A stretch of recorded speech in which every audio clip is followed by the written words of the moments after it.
ತಂದೆಯ ಆಜ್ಞೆಯನ್ನು ಪರಿಪಾಲನೆಯನ್ನು ಮಾಡಬೇಕು, ಮಾಡುವುದಕ್ಕೆ ಸಿದ್ಧರಾದ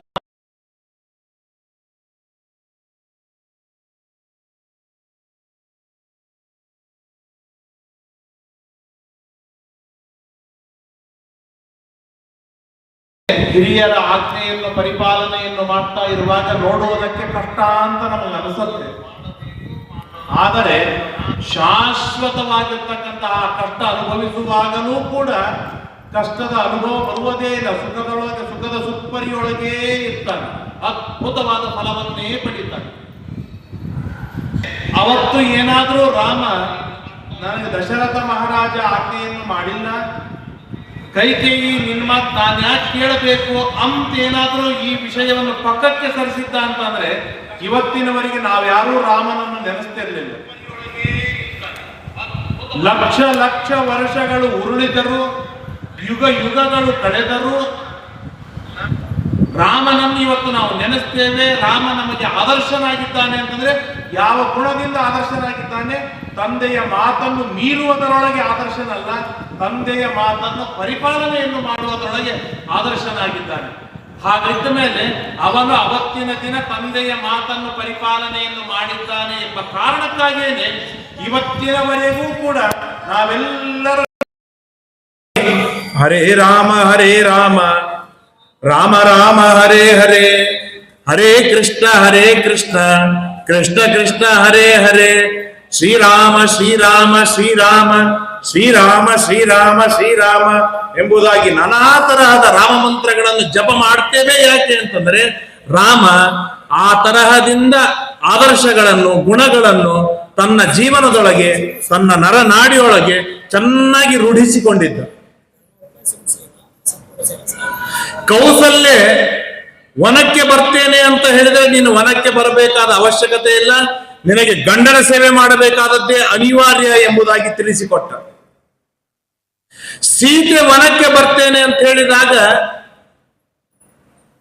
ನಾನಾ ತರಹದ ಭೋಗಗಳ ಆಮಿಷಗಳನ್ನು ಒಡ್ಡಿ, ಕಷ್ಟಗಳ ಪರಿಸ್ಥಿತಿಗಳನ್ನು ವಿವರಿಸಿ, ಸೀತೆ ನೀನು ವನಕ್ಕೆ ಬರಬೇಕಾದ ಅವಶ್ಯಕತೆ ಇಲ್ಲ ಅಂತ ರಾಮನೇ ಆರ್ಗ್ಯುಮೆಂಟ್ ಮಾಡಿದಾಗ ಸೀತೆ ಹೇಳ್ತಾಳೆ, ಗಂಡನಿರುವಲ್ಲೇನೆ ನಾನು ಇರುವುದು, ಅದನ್ನು ಬಿಟ್ಟು ಇರ್ಲಿಕ್ಕೆ ಸಾಧ್ಯವಿಲ್ಲ ಎನ್ನುವ ಭಾವವನ್ನು ಸೀತೆಯ ಬಾಯಿಯಿಂದ ರಾಮ ತರಿಸಿದ. ಅಂದರೆ ತಾಯಿ ವನಕ್ಕೆ ಬರಲು ಒಪ್ಪದಿದ್ದಾಗ ತಾಯಿಗೆ ಹೇಳಿದ, ವನಕ್ಕೆ ಬರ್ತೇನೆ ಅಂತ ಹಠ ಮಾಡಿದಾಗ ಹೆಂಡತಿಯನ್ನು ಕರೆದುಕೊಂಡು ಹೋಗೋದು ಯೋಗ್ಯವಲ್ಲ. ಆದ್ದರಿಂದಾಗಿ ರಾಮ ಚೆನ್ನಾಗಿ ಆರ್ಗ್ಯುಮೆಂಟ್ ಮಾಡಿದ, ಬರುವುದು ಬೇಡ ಅಂತ. ಇಲ್ಲ, ನನಗೆ ನೀನೇ ಪ್ರಧಾನ, ನೀನ್ ಇದ್ದಲ್ಲಿ ನಾನು ಇರ್ತೇನೆ, ನೀನ್ ಇಲ್ಲದೆ ಇದ್ದಲ್ಲಿ ನನಗೆ ಜೀವನವೇ ಇಲ್ಲ.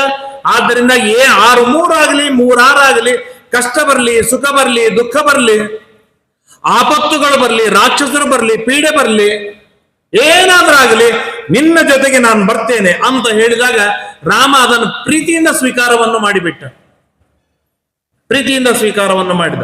ಹಾಗಾದ್ರೆ ಕೈಕೇಯಿ ಸೀತೆ ಚೆನ್ನಾಗಿ ಬ್ರಾಹ್ಮಣರಿಗೆ ದಾನವನ್ನು ಕೊಡು, ದಕ್ಷಿಣೆಯನ್ನು ಕೊಡು, 1000 ಜನ ಬ್ರಾಹ್ಮಣರಿಗೆ ಊಟಕ್ಕೆ ಹಾಕಿ ಭೋಜನ ಮಾಡಿಸು, ಸಿದ್ಧಳಾಗು ಅಂತ ಹೇಳಿ ಸೀತೆಯನ್ನು ಕರೆದುಕೊಂಡು ದಶರಥನಿರುವಲ್ಲಿ ಕೈಕೇಯಿಯ ಮನೆಗೆ ಹೊರಟ ರಾಮ.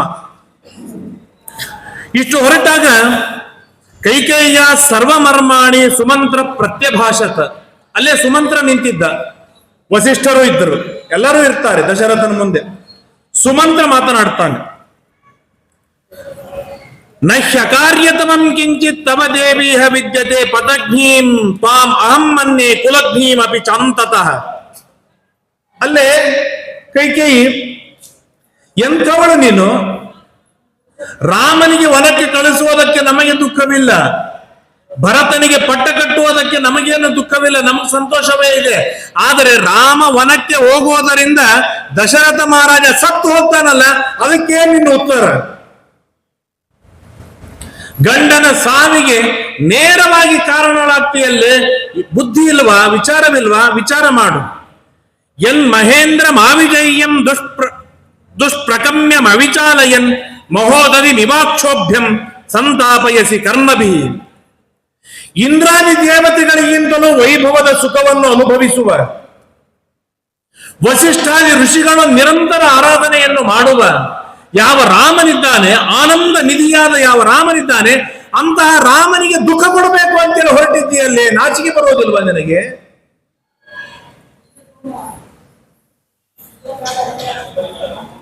ಒಂದು ತಿಳಿದುಕೋ, ಎಚ್ಚರದಲ್ಲಿಟ್ಟುಕೋ. ಭರ್ತೃಚ್ಛಾಹಿ ನಾರೀಣಾಂ ಪುತ್ರ ಕೋಟ್ಯ ವಿಶಿಷ್ಯತೆ. ಭರತನಿಗೆ ಪಟ್ಟ ಕಟ್ಟೋದು ಬಹಳ ದೊಡ್ಡ ಮಾತಲ್ಲ, ಆದರೆ ಗಂಡನ ಇಚ್ಛೆ ಅನ್ನುವುದು ಏನಿದೆಯಲ್ಲ, 100 ಕೋಟಿ ಜನ ಮಕ್ಕಳಿಗಿಂತಲೂ ಆ ಇಚ್ಛೆ ಬಹಳ ದೊಡ್ಡದು. ಹಾಗಾಗಿ ದಶರಥನ ಇಚ್ಛೆ ಹೇಗಿದೆ ಅದಕ್ಕೆ ಅನುಗುಣವಾಗಿ ನೀನು ನಡೆದುಕೋ. ಭರತನಿಗೆ ಪಟ್ಟ ಕಟ್ಟುವ ಹಂಬಲ ನೀನು ಇಟ್ಟುಕೊಳ್ಳಬೇಡ. ದಶರಥನ ಇಚ್ಛೆ ಮೀರುವುದು ಅಂತಂದ್ರೆ 100 ಕೋಟಿ ಜನ ಮಕ್ಕಳನ್ನು ಏಕಕಾಲಕ್ಕೆ ಸಂಹಾರ ಮಾಡಿದ್ದಕ್ಕೆ ಸಮವಾಗತ್ತೆ. ಯಾಕೆ ಅಂತ ಕಾರ್ಯದೊಳಗೆ ತೊಡಗ್ತಾ ಇದೀಯಾ ನೀನು? ರಾಜ ಭವತು ತೇ ಪುತ್ರ ಭರತೋ ಶಾಸ್ತು ಮೇದಿನಿಂ ವಯಂ ತತ್ರ ಗಮಿಷ್ಯಾಮೋ ಯತ್ರ ರಾಮ ಗಮಿಷ್ಯತಿ. ಎಲ್ಲಿ ರಾಮ ಇರ್ತಾನೆ ಅಲ್ಲಿ ನಾವೆಲ್ಲ ಹೋಗ್ತೇವೆ. ನೀನು ನಿನ್ನ ಭರತ ಇಬ್ರು ಏನ್ ಮಾಡ್ತಿರೋ ಮಾಡ್ಕೊಳ್ಳಿ ರಾಜ್ಯದೊಳಗೆ.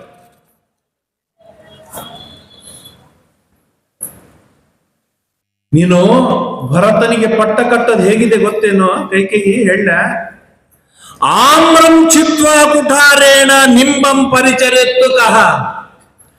ದೊಡ್ಡದಾದ ಹಣ್ಣುಗಳನ್ನು ಕೊಡುವ ಮಾವಿನ ಗಿಡವನ್ನು ಕೊಡಲಿಯಿಂದ ಕತ್ತರಿಸಿ ಹಾಕಿ ನಿಂಬೆಹಣ್ಣಿನ ಗಿಡ ಹುಡುಕ್ತಾರಲ್ಲ, ಹಾಗಿದೆ ನಿನ್ನ ಪರಿಸ್ಥಿತಿ.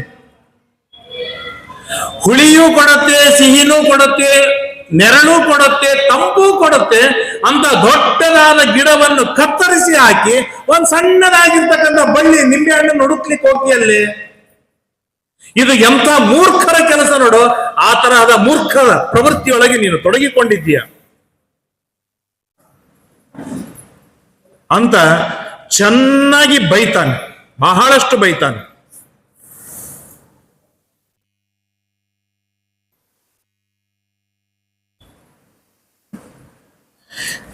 ದಶರಥ ಈ ಕೈಕೇಯಿಯ ಸ್ವಭಾವ ನಾನು ಹೇಳ್ತೇನೆ ಕೇಳಿಲ್ಲಿ. ಇಂಥವಳು ನಂಬಲಿಕ್ಕೆ ಹೋಗಬೇಡ. ಹುಟ್ಟು ಈ ತರಹದ ಸ್ವಭಾವವಿದೆ.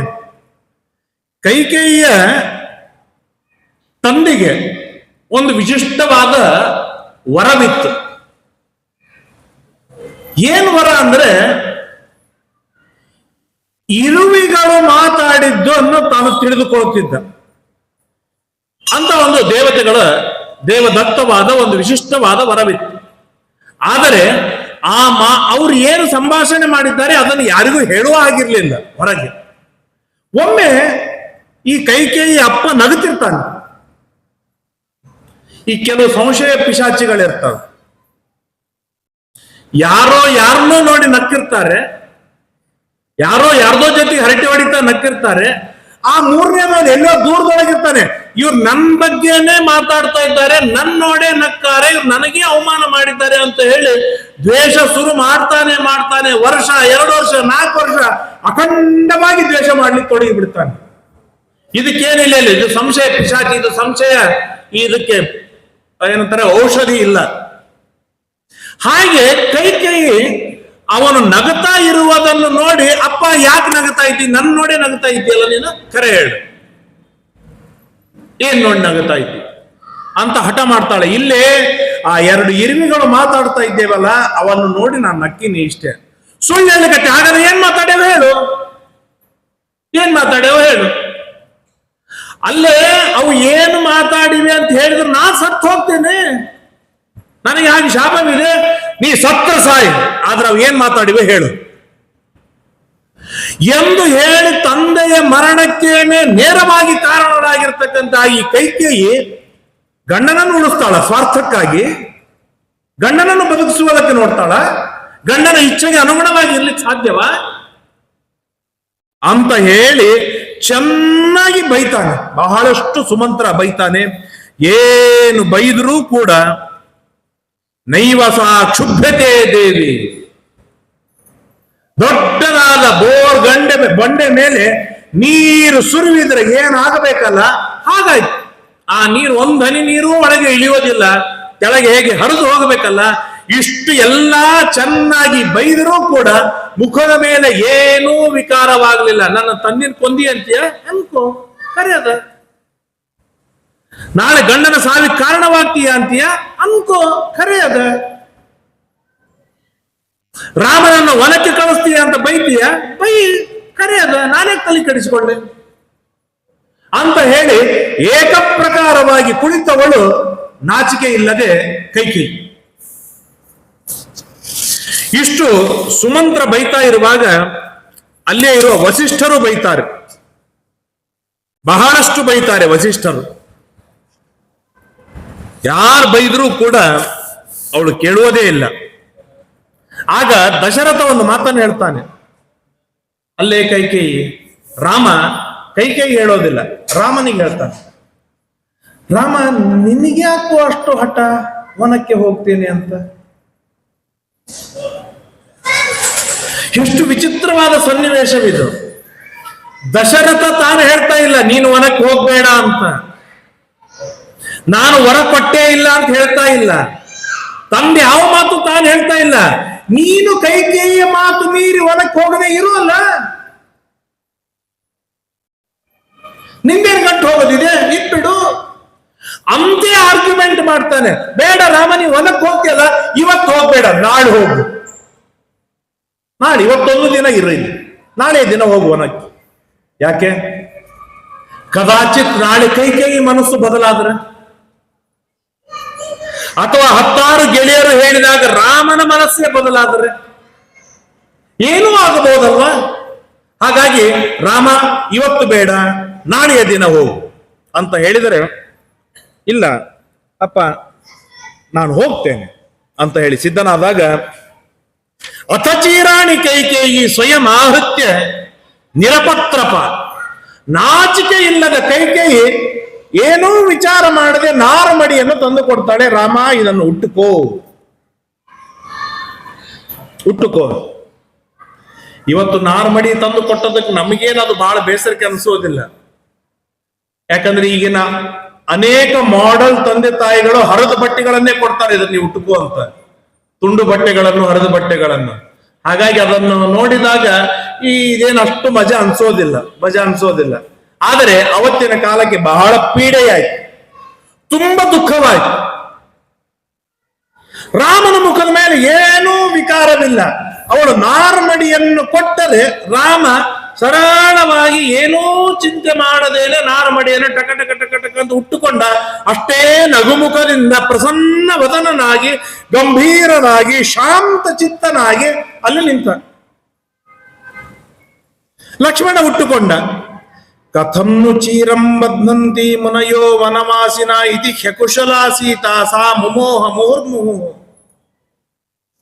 ಆ ನಾರ್ಮಡಿ ಹೀಗೆ ಕೊಟ್ಟಾಗೆ ಹೀಗೆ ಹಿಡ್ಕೋತಾಳೆ ಸೀತೆ, ಅದನ್ನು ಕಂಠಕ್ಕೆ ಹಿಡಿದುಕೊಂಡು ಹೇಳ್ತಾಳೆ, ರಾಮ ಇದನ್ನ ವನದಲ್ಲಿರ್ತಕ್ಕಂಥ ಋಷಿ ಪತ್ನಿಯರು ಹೇಗೆ ಉಟ್ಕೋತಾರೋ ರಾಮ, ನಾನು ನೋಡೇ ಇಲ್ಲಲ್ಲ, ನನಗೆ ಗೊತ್ತಿಲ್ಲ ಇದು ಹೇಗೆ ಉಟ್ತಾರೆ ಅನ್ನೋದು ಅಂತ ಹೇಳಿದಾಗ, ವಸಿಷ್ಠರಿಂದ ಮೊದಲು ಮಾಡಿಕೊಂಡು ಎಲ್ಲರೂ ಕಣ್ಣೀರು ಸುರಿಸ್ತಾರೆ, ಎಲ್ಲರೂ ಕೈಕೇಯಿಗೆ ಬೈತಾರೆ. ಕಾರಣ ಇಲ್ಲ, ನೀವು ಅವರ ನಾರಮಡಿಯನ್ನು ಉಟ್ಟುಕೊಳ್ಳಬೇಕಾದ ಅವಶ್ಯಕತೆ ಇಲ್ಲ ಅಂತ. ಆದರೆ ರಾಮ ಬಾಸಿತೆ ಅಂತ ಹೇಳಿ ಪಕ್ಕಕ್ಕೆ ಕರೆದುಕೊಂಡು ಹೋಗಿ ಆ ನಾರಮಡಿಯನ್ನು ಉಡಿಸ್ತಾನೆ. ಬಬಂಧೈವ ತಥಾಚೀರಂ ಸೀತೆಯ ತುಲ್ಯಶೀಲಯ ಚೀರೆ ಗೃಹೀತೇತು ತಯ ಸಭಾಷ್ಪೋ ನೃಪತೇರ್ ಗುರು. ಆಗ ದಶರಥನ ಕಣ್ಣಲ್ಲಿ ಆ ಸೀತೆ, ನಾರಮಡಿ ಹುಟ್ಟ ಸೀತೆಯನ್ನು ನೋಡಿ ಕಣ್ಣ ದಳ ದಳ ದಳ ದಳ ದಳ ನೀರು ಸುರಿಯುತ್ತೆ. ದಶರಥನಿಗೆ ದುಃಖ ಪಡ್ತಾನೆ, ಸಂಕಟ ಪಡ್ತಾನೆ, ಬಿಲಿ ಬಿಲಿ ಒದ್ದಾಡ್ತಾನೆ. ರಾಮ ನಾ ವರ ಕೊಟ್ಟಿಲ್ಲೋ, ವನಕ್ಕೆ ಹೋಗ್ಬೇಡ ಅಂತ ಹೇಳುವುದಿಲ್ಲ.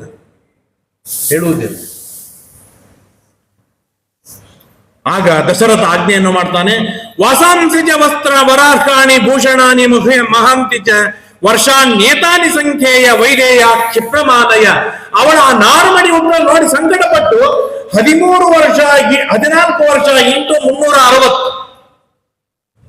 ಎಷ್ಟು ದಿನಗಳಾಗತ್ತಲ್ಲ ಸೀತೆಗೆ ಅಷ್ಟು ಮಡೆಗಳನ್ನು, ಅಷ್ಟು ಸೀರೆಗಳನ್ನು, ಅಷ್ಟು ಆಭರಣಗಳನ್ನು ಈಗಲೇ ತಂದು ಕೊಡಿ ಅಂತ ದಶರಥ ಆಜ್ಞೆ ಮಾಡಿದರೆ 2 ನಿಮಿಷದೊಳಗೆ ಲಾರಿ ಲಾರಿ ಬಂಡಿಗಟ್ಟಲೆ ಆ ಎಲ್ಲ ಬಟ್ಟೆಗಳನ್ನಿಟ್ಟರೆ ಸೀತೆ ಅದರ ಕಡೆಗೆ ಕಣ್ಣೆತ್ತಿ ನೋಡುವುದಿಲ್ಲ.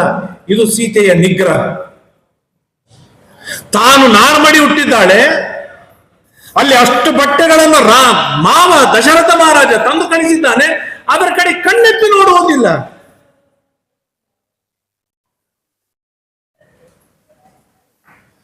ಈಗ ಇವೇನ್ ಮಾಲ್ಗಳು ಮಾಡಿದಾರಲ್ಲ, ಬಹಳ ಬುದ್ಧಿವಂತರು.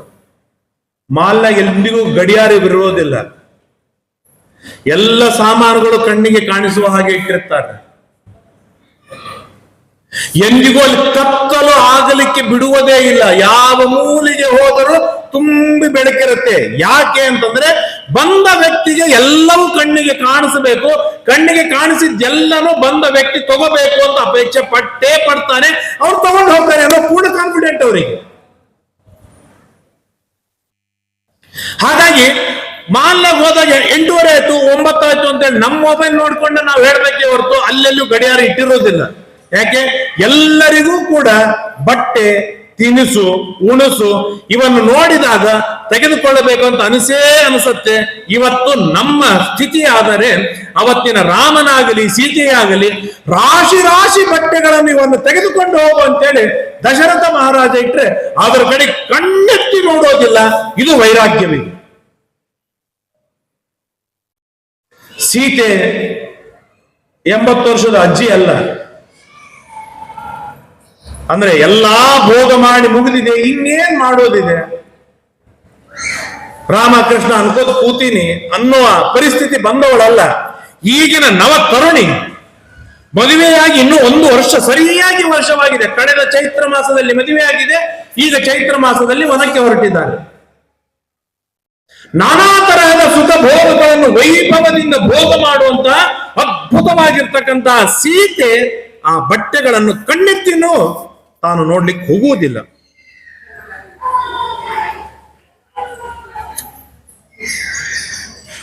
ಆಗ ಸೀತೆಗೆ ಕೌಸಲ್ಯ ಬಂದು ಹೇಳ್ತಾಳೆ,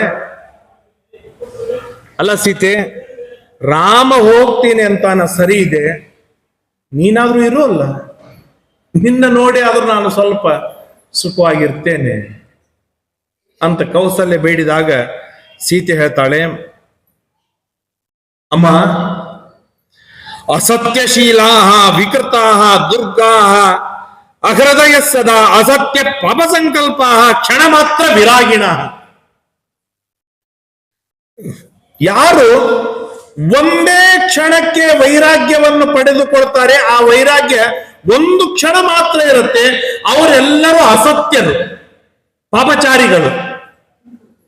ಏನೋ ಪೂಜೆ ನಡೆದಿದೆ, ಪಾಠ ನಡೆದಿದೆ, ಉಪನ್ಯಾಸ ನಡೆದಿದೆ, ಏನೋ ಒಂದ್ ಸ್ವಲ್ಪ ಭಾವುಕವಾಗದಂತ ಭಾವನೆಗಳು ಬಂದಿದೆ, ನಮ್ಗೇನೋ ಜಗತ್ತು ಬೇಡಪ್ಪ ಅಂತ ಹೇಳಿ ವೈರಾಗ್ಯ ಬಂದ್ಬಿಡತ್ತೆ. ಆ ವೈರಾಗ್ಯ ಎಷ್ಟೊತ್ತಿರುತ್ತೆ?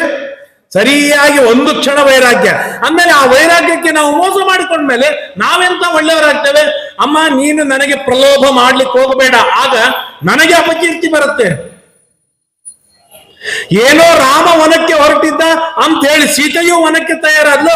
ಕೌಸಲ್ಯ ಬೇಡ ಅಂತ ಹೇಳಿದ್ದೇ ತಡ ಆ ವೈರಾಗ್ಯ ಎಲ್ಲ ಹೋಯ್ತು, ರಾಜ್ಯದೊಳಗೆ ಕೂತ್ಬಿಟ್ಟು ನೋಡು ಎಂತ ಸುಖ ಭೋಗದ ಲಾಲಸೆ ಇದೆ ಸೀತೆಗೆ ಅಂತ. ನಾಳೆ ಯಾರಾದ್ರೂ ಮಾರಿಗೆ ಬೆಣ್ಣೆ ಹೋಗಿದ್ರೆ ನಾನೇನ್ ಮಾಡ್ಲಿ? ನನಗದರ ಅವಶ್ಯಕತೆ ಇಲ್ಲ. ನಾನು ಒಮ್ಮೆ ನಿರ್ಧಾರ ಮಾಡಿದ್ದೇನೆ, ರಾಮನ ಜೊತೆಗೆ ಹೋಗೋದು, ಹೋಗ್ತೇನೆ. ಕೇಳಿಲ್ಲ ಅಮ್ಮ, ಒಂದ್ ಮಾತು ಹೇಳ್ತೇನೆ. ನಾತಂತ್ರಿ ವಾದ್ಯತೆ ವೀಣ, ದಾರವಿಲ್ಲದೆ ವೀಣೆ ಬಾರಿಸ್ಲಿಕ್ಕೆ ಬರುವುದಿಲ್ಲ. ವೀಣೆಗೇನು ತಂತಿ ಕಟ್ಟಿರ್ತಾರೆ, ಆ ತಂತಿ ಇಲ್ಲದೆ ವೀಣೆ ಬಾರಿಸ್ಲಿಕ್ಕೆ ಬರುವುದಿಲ್ಲ. ನಾಚಕ್ರೋ ವಿದ್ಯತೆ ರಥ, ಚಕ್ರವಿಲ್ಲದೆ ರಥ ಇರುವುದಿಲ್ಲ. ನಾಪತಿ ಸುಖಮೇದೇತೆ, ಹಾಗೆ ಪತಿ ಇಲ್ಲದೆ ಪತ್ನಿ ಯಾವ ಕಾರಣಕ್ಕೂ ಕೂಡ ಯಾವ ಸುಖವನ್ನು ತಾನು ಪಡೆಯಲಾರಳು. ನೀನು ಹಾಸಿಗೆ ಕೊಡು, ಎಸಿ ಇಡು, ಸಿಂಹಾಸನ ಬಿಡು, ನಾನಾ ತರಹದ ಭೋಗಗಳನ್ನು ತಟ್ಟೆಯಲ್ಲಿ ಬಡಿಸು, ಬಂಗಾರದ ತಟ್ಟೆಯೊಳಗೆ ಅನ್ನಕ್ಕೆ ಹಾಕು, ಕೈಕಾಲಿಗಳಿಗೆ 100 ಜನ ದಾಸದಾಸಿಯರಿರ್ಲಿ, ಸೇವಕರಿರ್ಲಿ, ಏನ್ ಬೇಕಾದ್ದು ವೈಭವಗಳೂ ಇರಲಿ, ಆದರೆ ಆ ಎಲ್ಲಾ ಭೋಗಗಳು ಕೂಡ ಪತಿ ಇಲ್ಲದೆ ಇದ್ದಾಗ ಪೀಡೆ ಕೊಡುತ್ತೆ ಹೊರತು ಸುಖವನ್ನು ಕೊಡುವುದಿಲ್ಲ ಅಮ್ಮ. ಆದ್ದರಿಂದಾಗಿ ನನಗೆ ಈ ರಾಜ್ಯದ ಎಲ್ಲಾ ಭೋಗಗಳು ಕೂಡ ನನಗೆ ದುಃಖಕ್ಕೆ ಕಾರಣವಾಗತ್ತೆ. ಆದರೆ ನನಗೆ ಸುಖವಿರುವುದು ನಾನು ನನ್ನ ಪತಿಯಾದ ರಾಮನ ಜೊತೆ ಇರುವಾಗಲೇನೆ ನನಗೆ ಸುಖವಿದೆ. ದಯಮಾಡಿ ನೀನು ಬೇಡ ಅಂತ ಹೇಳಬೇಡ, ಅನುಮತಿಯನ್ನು ಕೊಡು ಅಂತ ಸೀತೆ ಕೌಸಲ್ಯಗೆ ಇಷ್ಟು ಹೇಳ್ತಾಳೆ. ಆಗ ಕೌಸಲ್ಯ ಕಣ್ಣಲ್ಲಿ ದಳ ದಳ ದಳ ನೀರಿಡಿತ. ಏನೋ ಸೊಸಿ ಇದು, ಇಂಥ ಸೊಸಿ ಬರಬೇಕು ಅಂತಂದ್ರೆ ಎಷ್ಟು ಜನ್ಮದ ಪುಣ್ಯ ಮಾಡಿರ್ಬೇಕು ನಾನು ಅಂತ ಹೇಳಿ ಕಣ್ಣೀರಿಡ್ತಾ ಇರುವಾಗ ರಾಮ ಅಂತಾನೆ, ಅಮ್ಮ ನಿನ್ನ ಕಣ್ಣಲ್ಲಿ ಒಂದು ಹನಿ ನೀರು ಬರುವುದು ಅಂತಂದ್ರೆ ನನ್ನ ಕುಟುಂಬದ ನಾಶಕ್ಕೆ ಕಾರಣವಾಗುತ್ತೆ. ಹುಷಾರ್, ಕುಲವಧುವಿನ ಕಣ್ಣೊಳಗೆ ಯಾವ ಕಾರಣಕ್ಕೂ ನೀರು ಬರುವ ಹಾಗಿಲ್ಲ.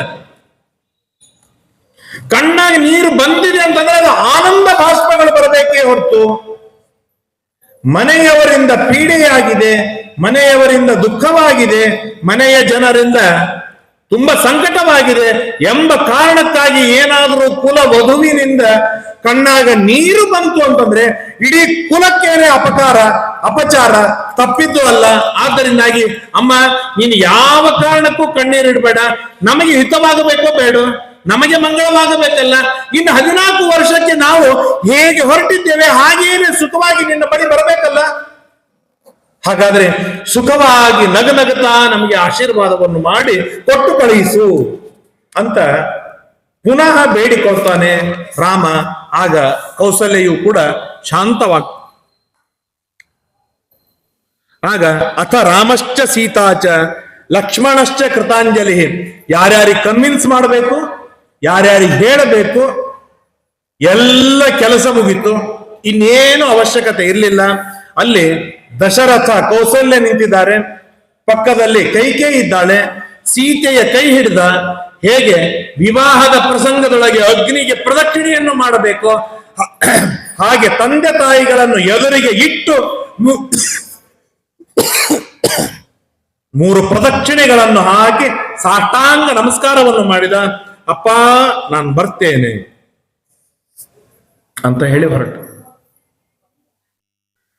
ಆಗ ಪಕ್ಕದಲ್ಲಿ ಸುಮಿತ್ರೆ ಇದ್ಲು. ಹೋಗಿ ಸುಮಿತ್ರೆಗೂ ರಾಮ, ಲಕ್ಷ್ಮಣ, ಸೀತೆಯರು ನಮಸ್ಕಾರ ಮಾಡಿದಾಗ ಲಕ್ಷ್ಮಣನನ್ನು ಗಟ್ಟಿಯಾಗಿ ಹಿಡಿದುಕೊಳ್ತಾಳೆ ಸುಮಿತ್ರೆ. ಏನ್ ಹೇಳಿರ್ಬಹುದು? ಆ ಸೌತಿ ಕೈಕೇಯಿ ರಾಮನಿಗೆ ಒನಕ್ಕೆ ಹೇಳಲಿಕ್ಕೆ ಹೋಗ್ಯಾಳ, ನಿನಗಲ್ಲ. ನೀನ್ಯಾಕೆ ಹೋಗ್ತೀವಿ ಒನಕ್ಕ? ತಲೆಗಿಲಿ ಕೆಟ್ಟದೇನು ನಿನಗೆ? ಅವ್ರ ಮನೆ ಹಣೆ ಬಾರ ಅವ್ರಿಗೆ ಬಿಟ್ಬಿಡೋದು, ನೀನ್ಯಾಕೆ ತಲೆ ಕೆಡಿಸ್ಕೊಂಡೆ ಅದನ್ನ? ಬಾ ಸುಮ್ಮನೆ ಇರು ಅಂತ ಏನಾದ್ರು ಹೇಳಿದ್ಲು ಅಂತ ತಿಳ್ಕೊಂಡಿರ? ಅವಳು ಹೇಳ್ತಾಳೆ, ನೋಡು, ರಾಮೋ ಪ್ರಮಾದಂ ಆಕರ್ಷಿ ಪುತ್ರ ಭ್ರಾತರಿ ಗಚ್ಚತಿ. ರಾಮನ ಜೊತೆಗೆ ನೀನು ಹೊರಟಿದ್ದೀಯಲ್ಲ, ಅಲ್ಲಿ ಏನೂ ರಾಮನ ವಿಷಯಕ್ಕೆ ತಪ್ಪು ಮಾಡಬೇಡ ನೀನು. ರಾಮನಿಗಿಂತಲೂ ಮುಂದೆ ಹೋದೆ, ರಾಮನ ಮುಂದೆ ಅಹಂಕಾರ ತೋರಿಸಿದೆ, ನಾನು ಹಣ್ಣು ಕೊಟ್ಟರೆ ನೀನ್ ತಿಂತಿ. ಈ ರೀತಿಯಾಗಿ ದುರಹಂಕಾರದ ಯಾವ ವರ್ತನೆಯೂ ಲಕ್ಷ್ಮಣ ನಿನಗೆ ಶೋಭಿಸುವುದಿಲ್ಲ. ಇದು ನಾನು ಆಜ್ಞೆ ಮಾಡ್ತಾ ಇದ್ದೇನೆ. ನಾನು ವ್ಯಸನೀವ ಸಮೃದ್ಧೋವ ಗತಿರೇಶ ತವಾನಗ. ರಾಮ ಕದಾಚಿತ್ ಅಲ್ಲಿ ವೈಭವದಿಂದ ಶ್ರೀಮಂತನಾಗಿಯೂ ಬಾಳಬಹುದು ವನದೊಳಗೆ. ವ್ಯಸನಿ ಬಹಳ ಕಷ್ಟಗಳನ್ನು ಅನುಭವಿಸಬಹುದು. ಯಾವ ಕಾರಣಕ್ಕೂ ಕೂಡ ನೀನು ನಿನ್ನ ಮೈ ಮರೆಯುವ ಹಾಗಿಲ್ಲ. ರಾಮನ ನೆರಳು ಅಂದ್ರೆ ರಾಮನ ನೆರಳಾಗಿರ್ಬೇಕು. ನೀನು ಎಂದಿಗೂ ನೀನು ಮಲಗುವ ಹಾಗಿಲ್ಲ ರಾತ್ರಿ ಹೊತ್ತಿನೊಳಗೆ. ಏನಾದರೂ ರಾಮ ಸೀತೆಯರಿಗೆ ಪೀಡೆ ಆಯ್ತು ಅಂದ್ರೆ, ಹುಲಿ ಸಿಂಹಗಳು ದಾಳಿ ಮಾಡಿದರೆ, ಭೂತ ಪ್ರೇತ ಪಿಶಾಚಗಳು ದಾಳಿ ಮಾಡಿದರೆ, ನಾವು ಸಹನೆ ಮಾಡುವುದಿಲ್ಲ ರಾಮನಿಗೆ ಪೀಡೆಯಾದದ್ದು. ನೀನು ಹೋಗ್ತಾ ಇರೋದು ರಾಮನ ರಕ್ಷಣೆಗಾಗಿ ಅಂದ ಮೇಲೆ 24 ಗಂಟೆ ಹಗಲು ರಾತ್ರಿ ಅಲ್ಲದೇನೆ ರಾಮನ ಕಡೆಗೆ ಗಮನ ಬೀಳಬೇಕು, ರಾಮನನ್ನು ಚೆನ್ನಾಗಿ ರಕ್ಷಣೆಯನ್ನು ಮಾಡಬೇಕು. ಇಂಥ ತಾಯಿ ಸಿಗಬೇಕು. ಪುಣ್ಯವಂತರಿಗೆ ಸಿಗ್ತಾರೆ. ಧ್ರುವರಾಜನಿಗೆ ಸಿಕ್ಕಳು ಸುನೀತಿ. ರಾಮಂ ದಶರಥಂ ವಿಧಿ.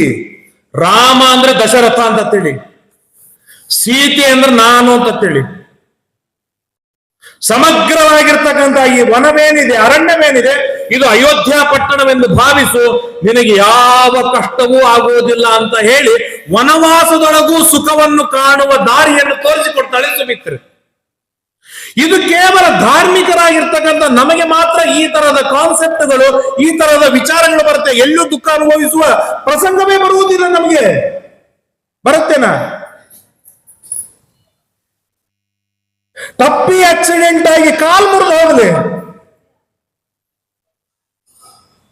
ಅಂತೂ ದೇವ್ರ ರಕ್ಷಣೆ ಮಾಡಿದಪ್ಪ, ಪೀಡ ಸಣ್ಣದ್ರೊಳಗೆ ಹೋಯ್ತು, ನಾನು ಬದುಕಿ ಬಂದಲ್ಲ ಅಂತ. ಭಾರಿ ಭಾರಿ ಕಷ್ಟಗಳು, ಆಪತ್ತುಗಳು ಎದುರಾದಾಗಲೂ ಕೂಡ ಸುಖವನ್ನು ಕಾಣುವ, ಸುಖದಿಂದ ಇರುವ, ವೈಭವದಿಂದ ಇರುವ, ಮನಸ್ಸನ್ನು ಕೆಡಿಸಿಕೊಳ್ಳದೆ, ಮನಸ್ಸನ್ನು ವ್ಯಗ್ರ ಮಾಡಿಕೊಳ್ಳದೆ, ಸಮಾಧಾನದಿಂದ ಇರುವ ಏನಾದ್ರೂ ಒಂದು ತರೀಕ, ಒಂದು ಕ್ರಮ ಇತ್ತು ಅಂತಂದ್ರೆ ಅದು ಕೇವಲ ರಾಮಾಯಣ, ಮಹಾಭಾರತ, ಭಾಗವತದಿಂದ ನಮ್ಮ ಸಂಪ್ರದಾಯದಲ್ಲಿ ಮಾತ್ರ ಸಿಕ್ಕು ಬರುತ್ತೆ, ಇನ್ನೆಲ್ಲೂ ಸಿಗೋದಿಲ್ಲ. ಪುಣ್ಯವಂತರಾಗಿರಬೇಕು, ಸತ್ಯ ಪುಣ್ಯವಂತರಾಗಿರಬೇಕು, ಆ ತರಹದ ವಿಚಾರಗಳು ಬರ್ತದೆ. ಎಂದಿಗೂ ಕೂಡ ನಮ್ಮಲ್ಲಿ ಏನಿದೆ ಅಂತಂದ್ರೆ, ಅದ್ಭುತವಾದ ಈ ಮನಸ್ಸನ್ನು ಏನ್ ದೇವರು ಕೊಟ್ಟಿದ್ದಾನಲ್ಲ, ಅತಿ ವಿಚಿತ್ರವಾಗಿರ್ತಕ್ಕಂಥ ಮನಸ್ಸನ್ನು ಕೊಟ್ಟಿದ್ದಾನೆ ದೇವರು.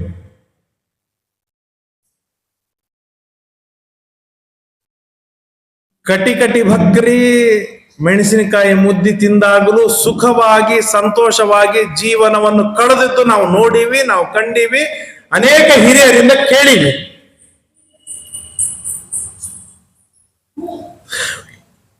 ಇಲ್ಲೆಲ್ಲ ರಾಯಚೂರುಗಳು ಬಹಳ ಕಾಣಿಸೋದಿಲ್ಲ.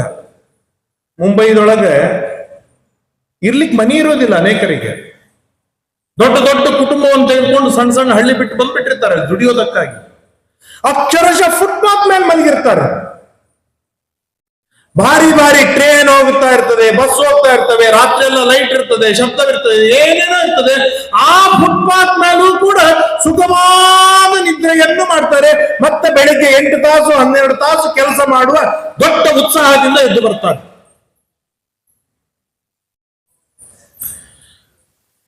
ನಾವು ನೋಡಿದ್ರೆ ಮನೆಯೊಳಗೆ ಚಂದ ಮಲಗಿರ್ತೀವಿ, ಬಹಳ ಶೆಕೆ ಆಯ್ತು ಅಂತ AC ಹಚ್ತದ, ರಾತ್ರಿ ಚಳಿ ಆಯ್ತು ಅಂತ AC ಕಡಿಮೆ ಮಾಡ್ತದ, ಮತ್ತೆ ಶೆಕೆ ಆಯ್ತು ಅಂತ ಫ್ಯಾನ್ ಹಚ್ತದ, ಏನೂ ಬೇಡಪ್ಪ ಅಂತೇಳಿ ಬಾಗಿಲು ತೆಗಿತದ, ಬಹಳ ತಲೆ ಕೆಡ್ತು ಅಂತ ಟೆರಸ್ ಮೇಲೆ ಹೋಗಿ ಮಲಗ್ತದ. ಒಟ್ಟಾರೆಯಾಗಿ ಇಡೀ ರಾತ್ರಿ ಇದ್ರೆ ಆಗೋದಿಲ್ಲ.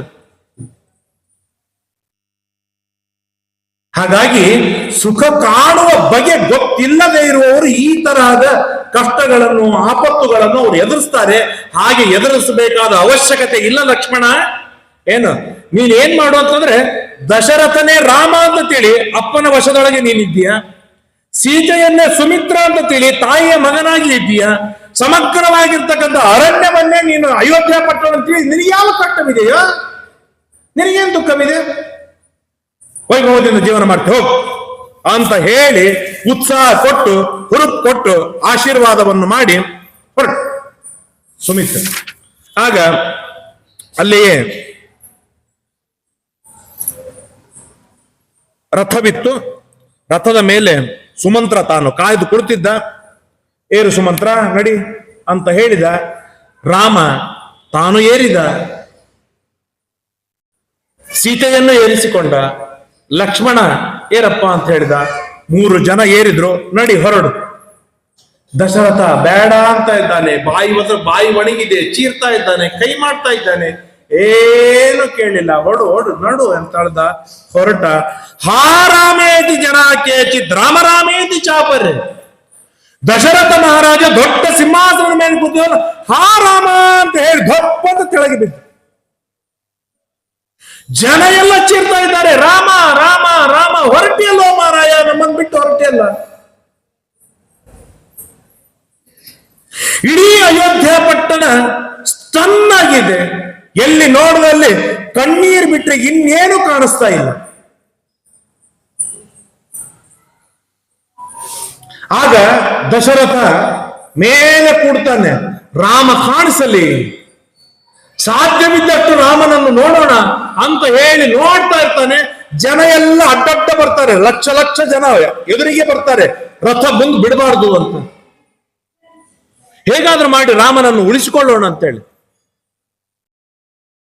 ರಾಮ ಏನ್ ಮಾಡಬೇಕು? ಸುಮಂತ್ರನಿಗೆ ಹೇಳ್ತಾನೆ, ಸುಮಂತ್ರ ಬೇಗ ಬೇಗ ರಥ ಓಡಿಸು, ಬೇಗ ಬೇಗ ಓಡಿಸು. ನಾನು ಎಷ್ಟೊತ್ತು ಇಲ್ಲಿರ್ತೇನೆ, ಈ ಎಲ್ಲ ಜನರಿಗೆ ಪೀಡೆಯಾಗತ್ತೆ, ಈ ಎಲ್ಲ ಜನರಿಗೆ ಕಷ್ಟವಾಗತ್ತೆ, ಇಷ್ಟೆಲ್ಲ ಜನರು ಸಂಕಟ ಪಡ್ತಾರೆ. ಆ ಎಲ್ಲ ಜನರಿಗೆ ಕಷ್ಟ ಕೊಡುವುದು ಇದು ನನ್ನ ಧರ್ಮವಲ್ಲ. ಓಡಿಸು ಸುಮಂತ್ರ, ಬೇಗ ಬೇಗ ಓಡ್ ರಥ ಅಂತ ಹೇಳಿ ರಾಮ ಫೋರ್ಸ್ ಮಾಡ್ತಾ ಇದ್ದಾನೆ ಸುಮಂತ್ರನಿಗೆ ರಥ ಓಡಿಸುವುದಕ್ಕೆ. ಜನ ಬಂದು ಹೇಳ್ತಾ ಇದ್ದಾರೆ, ಹೇ ಸುಮಂತ್ರ, ವನಕ್ಕೆ ಹೋಗೋದಿದೆ, ಯಾಕೆ ಓಡ್ತೀಯ ನೀನು? ನಾವು ರಾಮನ್ ನೋಡ್ಬೇಕು, ನಾವು ರಾಮನ್ ಕಾಣಬೇಕು, ನಾವು ರಾಮನ್ ನೋಡ್ತೇವೆ. ಇನ್ನು 14 ವರ್ಷದವರೆಗೆ ರಾಮ ಕಾಣಿಸೋದಿಲ್ಲ. ಇವತ್ತೇ ನಾವು ಕಣ್ಣಿಟ್ಟು ಪೂರ್ಣ ನೋಡಿ ಆ ಮನಸ್ಸಿನೊಳಗೆ ಕಣ್ಣಿನೊಳಗೆ ಗಟ್ಟಿಯಾಗಿ ಉಳಿಸಿಕೊಳ್ತೇವೆ ನಾವು ರಾಮನನ್ನು. ಓಡಬೇಡ ಅಂತ ಜನ ಹೇಳ್ತಾ ಇದ್ದಾರೆ. ರಾಮ ಹೇಳ್ತಾ ಇದ್ದಾನೆ ಓಡಿಸು ಅಂತ ಹೇಳ್ತಾ ಇದ್ದಾನೆ. ಸುಮಂತ್ರನಿಗೆ ಏನ್ ಮಾಡಬೇಕು ಗೊತ್ತಾಗ್ತಾ ಇಲ್ಲ. ಆ ಗೊಂದಲದೊಳಗೆ ರಥ ಮುಂದೆ ಸಾಗುತ್ತಾ ಇದೆ. ಹೀಗೆ ರಾಮ ತಾನು ವನಕ್ಕೆ ಹೊರಟಾಗ ಇಡೀ ಅಯೋಧ್ಯ ಪಟ್ಟಣ ಸ್ಮಶಾನ, ಶೂನ್ಯ. ಅಲ್ಲಿ ಏನೂ ಇಲ್ಲ, ಹಸಿವೆ ಇಲ್ಲ, ನೀರಡಿಕೆ ಇಲ್ಲ, ಗಾಳಿ ಇಲ್ಲ, ಬೆಳಕಿಲ್ಲ, ಜನರ ಬಾಯಿಯೊಳಗೆ ಮಾತಿಲ್ಲ, ಹಾಹಾಕಾರವಿಲ್ಲ, ನಗು ಇಲ್ಲ. ಎಲ್ಲರೂ ಅಳ್ತಾ ಇದ್ದಾರೆ, ಎಲ್ಲರಲ್ಲೂ ಏಕ ಪ್ರಕಾರವಾದ ಕಣ್ಣೀರು. ರಾಮ ಇಲ್ಲ. ರಾಮ ಹೋದ, ಬಿಟ್ಟು ಹೋದ ರಾಮ. ಅಷ್ಟ್ರಾಗೆ ಯಾರು ಹೇಳ್ತಾರೆ, ಸುಮಂತ್ರ ಹೋಗ್ಯಾನ, ಏನಾದ್ರೂ ಮಾಡಿ ಮನವರಿಕೆ ಮಾಡಿ ಕರ್ಕೊಂಡು ಬರ್ತಾನೆ. ಈ ತರಹದ ಆಶೆಗಳೆಲ್ಲ ಕ್ರಿಕೆಟ್ ನೋಡುವಾಗಿರ್ತದೆ. 3 ಬಾಲ್ 3 ಸಿಕ್ಸ್ ಹೊಡೆದು ಗೆಲ್ಲಿಸಿ ಬಿಡ್ತಾನೆ ಕೊನೆಗೆ ಅಂತ ಹೇಳಿ ಸೋಲೋದು ನಿಶ್ಚಯವಾದಾಗಲೂ 50 ಓವರ್ ಬಿಡದೆ ಕೂತು ನೋಡಿ ಸೋತ ಮೇಲೆ ಟಿವಿ ಆರ್ಸ್ ಮಲಗೋರು ಇರ್ತಾನೆ. ಹಾಗೆ ರಾಮ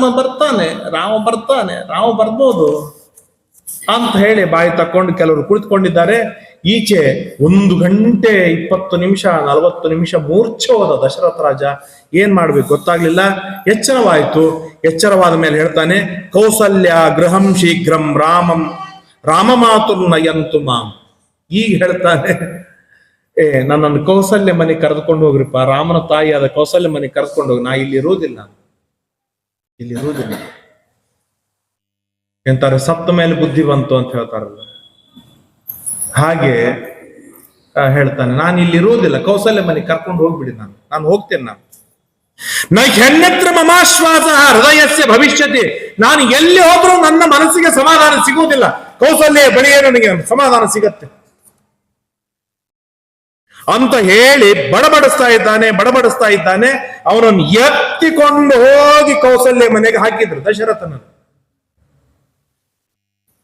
ಪುತ್ರದ್ವಯ ವಿಹೀನಂಚ, 2 ಮಕ್ಕಳು ಹೋದರು, ಸೊಸೆ ಹೋದಳು. ಇಡೀ ಭವನವನ್ನು ನೋಡಿದ ಶೂನ್ಯ ಅನಿಸ್ತಾ ಇದೆ.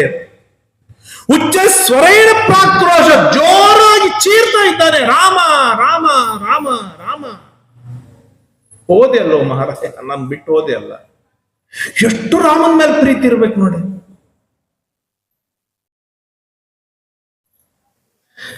ಎಪ್ಪತ್ತು 80 ವರ್ಷ ಬದುಕುವ ನಾವು 16 ವರ್ಷ ಮಕ್ಕಳು ಫಾರಿನ್ ಹೋಗ್ತಾರಂದ್ರೆ ನಾವು ಕಳಿಸ್ಲಿಕ್ಕೆ ತಯಾರಾಗ್ತೀವಿ. ನಾವು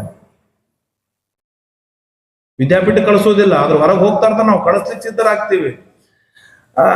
ಆದ್ರೂ ಸ್ವಲ್ಪ ಕಷ್ಟ ಆಗತ್ತೆ ಎಲ್ಲೋ ಒಂದು ಕಡೆಗೆ. ಯಾಕಂದ್ರೆ 70 ವರ್ಷದೊಳಗೆ 14 ವರ್ಷ ಮಕ್ಕಳೇ ದೂರ ಆಗಿಬಿಟ್ರು ಅಂತಂದ್ರೆ ಏನ್ ಮಾಡ್ಬೇಕಂತ ಸಂಕಟ ಆಗತ್ತೆ. ಅಂತದ್ದು ಅವ್ರು 80,000 ವರ್ಷ ಬದುಕುವವರಿಗೆ 14 ವರ್ಷ ಜುಜುಬಿ, ಯಾವ ಲೆಕ್ಕಕ್ಕೂ ಅಲ್ಲ. ಆದರೂ ಕೂಡ ಒಂದು ಕ್ಷಣ ರಾಮನಿಲ್ಲದೆ ಅವನು ಇಲ್ಲಿಗೆ ಸಾಧ್ಯವಾಗಲಿಲ್ಲ. ಅವನಿಗೆ ವಿಲಿ ಒದ್ದಾಡ್ತಾನೆ. ಅರ್ಧರಾತ್ರಿ ದಶರಥ ಕೌಸಲ್ಯಾಂ ಇದಮಬ್ರವೀತ್. ಎಷ್ಟೊತ್ತು ಕೌಸಲ್ಯ ಜೊತೆಗೆ ಮಾತಾಡ್ಲಿಕ್ಕೆ ಮಾತೇ ಬರ್ಲಿಲ್ಲ. ಎಲ್ಲಿಂದ ಬರ್ಬೇಕು ಮಾತು? 1000 ವರ್ಷ ಕೌಸಲ್ಯ ಮಾರಿ ನೋಡದೇನೆ ಕೈಕೇಯಿ ಮನೆಯೊಳಗೆ ಮಲಗಿದ್ದ ಪುಣ್ಯಾತ್ಮ ಇವತ್ತು ಆ ಕೈಕೇಯಿಯಿಂದ ಮೋಸವಾಗಿದೆ, ಅನ್ಯಾಯವಾಗಿದೆ ಅಂತ ಹೇಳಿ ಇಲ್ಲಿಗೆ ಬರಬೇಕು ಅಂತಂದ್ರೆ ಎಲ್ಲಿಂದ ಮಾತು ಬರ್ಬೇಕು? ಬಂದಾಗ ಮಾತೇ ಬರ್ತಾ ಇಲ್ಲ. ರಾತ್ರಿ ಆಗಿದೆ, 12 ಗಂಟೆ ಆಗಿದೆ. ನತ್ವಾಂ ಪಶ್ಯಾಮಿ ಕೌಸಲ್ಯೆ ಸಾಧು ಮಾಂ ಪಾಣಿನಾ ಸ್ಪೃಶ. ಕೌಸಲ್ಯೆ, ನೀ ಎಲ್ಲಿದ್ದಿ? ಕಾಣಿಸ್ತಾ ಇಲ್ಲ ಅಂತ ರಾತ್ರಿ 12 ಗಂಟೆಗೆ. ಅವಳು ಹೇಳ್ತಾಳೆ, ಇಲ್ಲೇ ಇದ್ದೀನಿ, ಬಾರೆ ಕೈ ಹಿಡಿಬಾ, ಕೈ ಹಿಡಿಬಾ, ಸ್ವಲ್ಪ ಕೈ ಬೆನ್ನ ಮೇಲೆ ಕೈ ಆಡಿಸ್ಬಾ, ನೀನ್ ಮುಟ್ಟು ಸ್ವಲ್ಪ ಆದ್ರೂ ನನಗೆ ಸಮಾಧಾನವಾಗುತ್ತೆ. ರಾಮ ಇಲ್ಲಲ್ಲ, ಎಂಥ ಕೈ ಇದೆ ನಿಂದು, ಎಷ್ಟು ಕರುಣೆ ತುಂಬಿಕೊಂಡಿದೆ, ಎಷ್ಟು ಪ್ರೀತಿ ತುಂಬಿಕೊಂಡಿದೆ, ನಿನ್ನ ಕೈ ಹಿಡಿದ್ರೆ ಎಷ್ಟು ಸಮಾಧಾನವಾಗುತ್ತೆ ಅಲ್ಲ. ಸಾಯು ಮುಂದೆ ದೀಪ ಹೆಚ್ಚು ಉರಿಯತ್ತೆ ಅಂತೇಳಿ, ಹಾಗೆ ಈಗ ಅವನು ಇಷ್ಟು ಆ ಪ್ರೀತಿ, ಆ ಅಂತಃಕರಣ, ಆ ವಿಶ್ವಾಸ, ಅದನ್ನ ಆ ಸ್ನೇಹ, ಅದನ್ನ ಈಗ ನೆನೆಸಿದ್ರೆ ಏನ್ ಬಂತೇನೀಗ. ಆಗ ಕೌಸಲ್ಯ ಬೈತಾಳೆ ಚೆನ್ನಾಗಿ.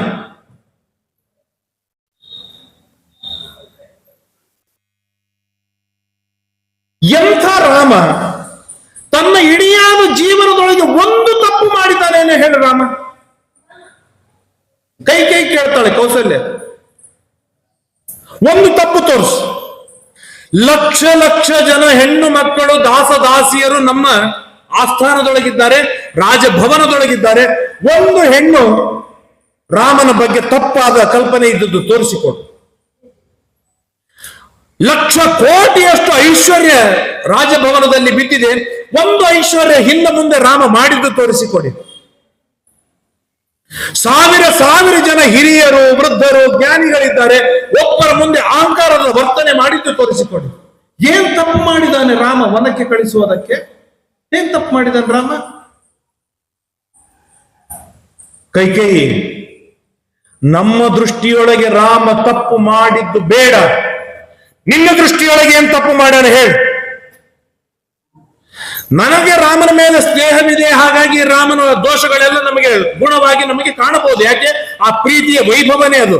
ಎಲ್ಲಾ ತಪ್ಪುಗಳು ಒಳಿತಾಗಿ ಕಾಣಿಸಿಬಿಡತ್ತೆ. ಬೇಡ, ನನಗೆ ಬೇಡ, ನಮ್ ಯಾರಿಗೂ ಬೇಡ. ನೀನು ಇವತ್ತು ರಾಮನ ದ್ವೇಷ ಮಾಡ್ತಾ ಇದ್ದ, ಹೊರಕ್ಕೆ ಕಳಿಸ್ತಾ ಇದ್ದೀಯಲ್ಲ, ಇಡಿಯಾದ ರಾಮನ ಜೀವನದೊಳಗೆ ಇವತ್ತು ಮಾಡಿದ್ದಲ್ಲ, ಅವನು ಹುಟ್ಟಿದಿನಿಂದ ಇವತ್ತಿನವರೆಗೆ ಒಂದು ಸಣ್ಣ ತಪ್ಪು ಮಾಡಿದ್ದು ತೋರಿಸಿಕೊಡು. ಅವನು ವನಕ್ಕೆ ಹೋಗಿದ್ದು ಖುಷಿಯಾಗಿದೆ ಅಂತ ಸಂತೋಷದಿಂದ ನಾನು ನಿನ್ನನ್ನು ಆಲಿಂಗನ ಮಾಡಿಕೊಡ್ತೇನೆ ಅಂತ ಚಾಲೆಂಜ್ ಮಾಡ್ತಾಳೆ. ಕೈ ಮಾರಿ ಕೆಳಗೆ ಹಾಕೊಂಡು ನಿಲ್ತಾಳೆ ಹೊರತು ಒಂದು ತಪ್ಪು ತೋರಿಸ್ಲಿಕ್ಕೆ ಆಗೋದಿಲ್ಲ ಕೈಕೇಯಿಗೆ. ಆ ಮಟ್ಟಕ್ಕೆ ಪರಿಶುದ್ಧವಾಗಿರ್ತಕ್ಕಂಥ ವ್ಯಕ್ತಿತ್ವವನ್ನು ಗಳಿಸಿದವನು ರಾಮ. ಅಂತ ರಾಮನಿಗೆ ನಿರ್ಘೃಣವಾಗಿ ವನಕ್ಕೆ ಕಳಿಸಿದ್ರಲ್ಲ, ನಾಚಿಕೆ ಆಗೋದಿಲ್ವ ನಿಮಗೆ?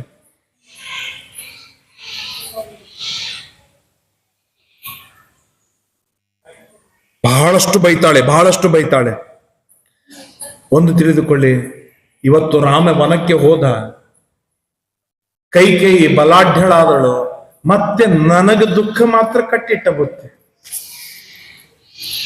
ಎಷ್ಟೊಂದು ನನಗೆ ಕಷ್ಟ ಕೊಡ್ಬೇಕಂತ ಅಪೇಕ್ಷೆ ಪಟ್ಟಿರ ನೀವು, ಎಷ್ಟು ಕಷ್ಟ ಕೊಡ್ತೀರಾ ನನಗೆ ಅಂತ ಹೇಳಿ ಚೆನ್ನಾಗಿ ಬೈತಾರೆ. ಬೈತಾ ಇರುವಾಗಲೇನೆ ದಶರಥ ನಿದ್ದಿಗೆ ಜಾರಿ ಬಿಡ್ತಾನೆ. ಯಾಕ ಒಂದು ಮಾತಿಗೆ ಇಷ್ಟು ಬೈಸ್ಕೊಂಡಿನಿ ನಾನು, ಇನ್ನೊಂದ್ 2 ಮಾತಾಡಿದ್ರೆ ನಾನು ಕೊಂದೆ ಆಗಿಬಿಡ್ತಾಳೆ ಬಾ ಮಹಾರಾಯ ಅಂತ ಹೇಳ್ದ. ಮಲಗ್ ಬಿಡೋದೇ ಒಳ್ಳೆ ದಾರಿ ಅಂದ, ನಿದ್ದಿಗೆ ಜಾರಿ ಬಿಟ್ಟ ದಶರಥ. ಆಗ ಸುಮಿತ್ರೆ ಬರ್ತಾಳೆ. ಸುಮಿತ್ರೆ ಬಂದು ಹೇಳ್ತಾಳೆ, ನೋಡು ಅಕ್ಕ, ರಾಮನಿಗೇನೂ ಕಷ್ಟ ಆಗುವುದಿಲ್ಲ, ಸುಖವಾಗಿ 14 ವರ್ಷ ಬಾಳಿ ಬರ್ತಾನೆ. ಯಾಕೆ ದುಃಖ ಪಟ್ಟಿದೆ, ಯಾಕೆ ಸಂಕಟ ಪಡ್ತೀಯ ನೀನು? ಕೌಸಲ್ಯ ಅಂತಾಳೆ, ನಿನ್ನ ಮಗ ಆಗಿದ್ರೆ ಗೊತ್ತಾಗ್ತಿತ್ತು ನಿನಗ. ನನ್ನ ಮಗನೂ ಹೋಗ್ಯಾನೀಗ ವನಕ್ಕೆ, ಏನೂ ತಪ್ಪು ಮಾಡದ ನನ್ನ ಮಗನೂ ಹೋಗ್ಯಾನ. ಬಹಳ ತಲೆ ಕೆಡಿಸ್ಕೊಳ್ಬೇಡ, ಅದೆಲ್ಲ ಮಾತಾಡ್ಬೇಡ. ರಾಮೋ ಧರ್ಮೇ ಸ್ಥಿತ, ರಾಮ ಧರ್ಮ ಮಾರ್ಗದೊಳಗೆ ಗಟ್ಟಿಯಾಗಿ ನಿಂತಿದ್ದಾನೆ. ರಾಮ ಧರ್ಮದೊಳಗೆ ದೃಢವಾಗಿ ತಳವೂರಿದ್ದಾನೆ. ಪರಿಶುದ್ಧವಾದ ಧರ್ಮಾಚರಣೆಯನ್ನು ಮಾಡ್ತಾ ಇದ್ದಾನೆ. ಎಂತ ಘೋರವಾದ ನರಕಕ್ಕೆ ಹೋಗಲಿ, ಅಲ್ಲಿಯೂ ಕೂಡ ಸುಖವಾಗಿ ಬಾಳಿ ಬರ್ತಾನೆ ಹೊರತು, ಗೆದ್ದು ಬರ್ತಾನೆ ಹೊರತು, ಅವನಿಗೆ ಅತ್ಯಲ್ಪ ಕಷ್ಟವೂ ಕೂಡ ರಾಮನಿಗೆ ಆಗುವುದಿಲ್ಲ. ಇದನ್ನು ನಾನು ಎಡೆತಟ್ಟಿ ಹೇಳ್ತೇನೆ. ಕೌಸಲ್ಯ, ನೀನು ಏನು ಕಷ್ಟಪಡಬೇಡ, ಏನು ಸಂಕಟ ಪಡಬೇಡ. ರಾಮನ ಮುಖ ಬಾಡಿರುವುದಿಲ್ಲ. ಹೋಗುವಾಗ ಹೇಗೆ ಗುಂಡಾಗಿ ರಾಮ ಇದ್ನಲ್ಲ, ಇವತ್ತು ಕಳಿಸುವಾಗ ಹಾಗೇನೆ ಗುಂಡಾದ ರಾಮನೇ ಮನೆಗೆ ಬರ್ತಾನೆ ಹೊರತು, ಸೊರಗಿದ ರಾಮ, ಬಳಲಿದ ರಾಮ, ಕಪ್ಪಾದ ರಾಮ, ಮೈ ಸುಟ್ಟೋದ ರಾಮ ಮನೆಗೆ ಬರುವುದಿಲ್ಲ. ಯಾಕೆ? ಅವನಲ್ಲಿ ಆ ಮಟ್ಟಕ್ಕೆ ಧರ್ಮವಿದೆ. ದಯಾವಾನ್, ಅದ್ಭುತವಾದ ದಯ ಮಾಡ್ತಾನೆ. ಸರ್ವಭೂತೇಶು, ಎಲ್ಲ ಜೀವರಾಶಿಗಳಲ್ಲಿ ಅವನಿಗೆ ಯಾವ ಲಾಭಗಳಿಲ್ಲ. ಅರಣ್ಯವಾಸೆ ಯದ್ಯುಕ್ಖಂ ಜಾನಂತೇವ ಸುಕೋಚಿತ ಕೀರ್ತಿಭೂತಾಂ ಪತಾತ್. ಅರಣ್ಯದೊಳಗೆ ಏನು ಸುಖವಿದೆ ಏನು ದುಃಖವಿದೆ ರಾಮನಿಗೂ ಗೊತ್ತು, ಸೀತೆಗೂ ಗೊತ್ತು, ಲಕ್ಷ್ಮಣನಿಗೂ ಗೊತ್ತು, ದಶರಥನ ಆಜ್ಞೆ ಏನಿದೆ ಗೊತ್ತು. ಈ ಆಜ್ಞೆಯನ್ನು ಪರಿಪಾಲನೆಯನ್ನು ಮಾಡೋದಕ್ಕಾಗಿ ಹೊರಟದ್ದಕ್ಕಾಗಿ ಜಗತ್ತಿನೊಳಗೆ ಮಹಾಕೀರ್ತಿವಂತರಾಗ್ತಾರೆ ನಮ್ಮ ಮಕ್ಕಳು, ಏನು ವಿಚಾರವನ್ನು ಮಾಡಬೇಡ ಅಂತ ಅವತ್ತು ಹೇಳಿದ್ದಾಳೆ ಸುಮಿತ್ರೆ. ಅದು ಇವತ್ತಿನವರೆಗೂ ಶಾಶ್ವತ ಸತ್ಯ. ಇದು ಧರ್ಮದ ಬಲವಿದು. ಇವತ್ತು ನಾವು ರಾಯರನ್ನು ನೋಡೋಣ, ಇವತ್ತಿನ ಆರಾಧ್ಯ ಪುರುಷರಾದ ಸತ್ಯಜ್ಞಾನ ತೀರ್ಥರನ್ನು ನೋಡೋಣ, ಯಾವುದೇ ಜ್ಞಾನಿಗಳನ್ನು ನೋಡೋಣ. ಧರ್ಮಾಚರಣೆಯೊಳಗೆ ಯಾರು ಆಸಕ್ತರಾಗಿರ್ತಾರೆ, ಧರ್ಮಾಚರಣೆಯೊಳಗೆ ಯಾರು ಸುದೃಢರಾಗಿರ್ತಾರೆ, ಅವರು ಕಾಲವಾದ ಮೇಲೂ 100 ವರ್ಷ, 200 ವರ್ಷ, 500 ವರ್ಷ, 600 ವರ್ಷ, 1000 ವರ್ಷ, ಲಕ್ಷ ವರ್ಷ, ಯುಗಗಳು ಕಳೆದರೂ ಕೂಡ ಅವರು ರಾರಾಜಮಾನರಾಗಿರ್ತಾರೆ, ಭ್ರಾಜಮಾನರಾಗಿರ್ತಾರೆ. ಯಾಕೆ ಅಂತಂದ್ರೆ ಇದು ಧರ್ಮದ ಪ್ರಭಾವವಿದೆ. ಯಾಕೆ ತ್ರಾಸ ಪಟ್ಟುಕೊಳ್ತೀಯ ಕೌಸಲ್ಯ ಅಂತ ಹೇಳಿ ಸುಮಿತ್ರೆ ಕೌಸಲ್ಯನ್ನು ಸಮಾಧಾನ ಪಡಿಸ್ತಾಳೆ. ಆಗ ಸಮಾಧಾನವನ್ನು ಕಡಿಸ್ತಾರೆ. ಮುಂದೆ ಹೇಳ್ತಾರೆ, ರಾಮ ರಾತ್ರಿಗೆ ಹೋಗ್ತಾರೆ, ರಾತ್ರಿವರೆಗೆ ಹೋಗ್ತಾರೆ. ಎಲ್ಲಿವರೆಗೆ ಅಂತಂದ್ರೆ ತಮಸಾ ನದಿ, ಸರಯೂ ನದಿಯ ಉಪನದಿ, ಭಾರೀ ಸುಂದರವಾದ ತಮಸಾ ನದಿ, ಅತ್ಯದ್ಭುತವಾದ ತಮಸಾ ನದಿ.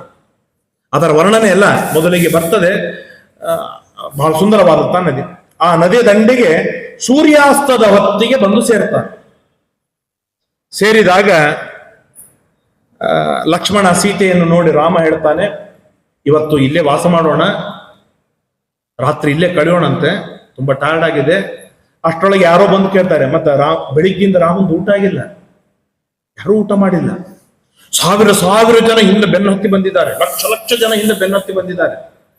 ರಾಮ ಅಂತಾನೆ, ಇಂಥ ದುರ್ದೈವದ ಪ್ರಸಂಗದೊಳಗೆ ಊಟ ಮಾಡೋದಿರೋದಿಲ್ಲ, ತಮಸಾ ನದಿ ನೀರು ಕುಡಿಯೋಣ, ಮಲಗೋಣ ಶಾಂತವಾಗಿ, ಊಟ ಗೀಟ ಎಲ್ಲ ದಿನದ ಇದ್ದಿದ್ದೇ ಅದೇ, ನಾಳೆಯ ದಿನ ನೋಡೋಣ ಅಂತ ಹೇಳಿದಾಗ ಲಕ್ಷ್ಮಣ ಆಗಿಂದಾಗಲೇ 100 ಎಲೆಗಳನ್ನು, ಗಿಡದ ಕೆಳಗೆ ಬಿದ್ದಿರ್ತಕ್ಕಂಥ ಎಲೆಗಳನ್ನೆಲ್ಲ ತಂದು ಹಾಸಿ ಒಂದು ಶಾಟಿ ಹಾಕಿ ಚಂದಾಗಿ ಇದ್ದದ್ರೊಳಗೆ ಮೆತ್ತಗೆ ಮಾಡಿ, ರಾಮ ಇಲ್ಲಿ ನೀವು ವಿಶ್ರಾಂತಿ ತೆಗೆದುಕೋ ಅಂತ ಹೇಳಿ ರಾಮ ಸೀತೆಯರನ್ನು ಮಲಗಿಸಿ ಇನ್ನ ಅವತ್ತಿನಿಂದ ತಾಯಿ ಹೇಳಿದ ಮಾತನ್ನು ರೂಢಿಸಿಕೊಳ್ಬೇಕಲ್ಲ. ರಾತ್ರಿ ಮಲಗುವ ಹಾಗಿಲ್ಲ ಲಕ್ಷ್ಮಣ. 14 ವರ್ಷ ರಾತ್ರಿ ಮಲಗಿಲ್ಲ ಲಕ್ಷ್ಮಣ. ಅವತ್ತಿನಿಂದಲೇನೆ ಜೊತೆಗೆ ಸುಮಂತ್ರ ಇದ್ದ, ಸುಮಂತ್ರನ ಜೊತೆಗೆ ಮಾತನಾಡ್ತಾ ಮಾತಾಡ್ತಾ ಇದ್ದಾನೆ ರಾಮನ ಗುಣ, ರಾಮನ ದಯ, ರಾಮನ ಔದಾರ್ಯ, ರಾಮನ ಸೌಂದರ್ಯ, ರಾಮನ ಪ್ರಾಗಲ್ಭ್ಯ, ರಾಮನ ಅದ್ಭುತವಾಗಿರ್ತಕ್ಕಂಥ ಮಾತುಗಳು, ಅವನ ನಡೆ, ಅವನ ನುಡಿ ಲಕ್ಷ್ಮಣ ಹೇಳ್ತಾ ಇದ್ದಾನೆ, ಸುಮಂತ್ರ ಹೇಳ್ತಾ ಇದ್ದಾನೆ. ಪರಸ್ಪರವಾಗಿ ಹೇಳ್ತಾ ಇರುವಾಗಲೇನೆ 3 ಗಂಟೆ ಆಗಿಬಿಟ್ಟಿತ್ತು, ಬೆಳಗಿನ ಜಾವ. ಸಮಯ ಹೋಗಿದ್ದೇ ಗೊತ್ತಾಗಲಿಲ್ಲ. ರಾಮ 3:15 ಎದ್ದು ಬಂದ. ಸುಮಂತ್ರ ಬೇಗ ಬೇಗ ರಥ ಕಟ್ಟು ಅಂದ. ಅಲ್ಲ ಸ್ವಾಮಿ, ಇನ್ನು ಬೆಳಕು ಹರಿದಿಲ್ಲ. ಹೇ, ಚಂದ್ರ ಇದ್ದಾನೆ, ಚೈತ್ರ ಮಾಸ ಶುಕ್ಲ ಪಕ್ಷ, ಚಂದ್ರ ಬಂದಿದ್ದಾನೆ, ಚಂದ್ರನ ಬೆಳಕಿದೆ, ಬೇಗ ಬೇಗನೆ ಇಲ್ಲಿಂದ ಹೊರಟು ಬಿಡೋಣ ಅಂದ. ಯಾಕೆ?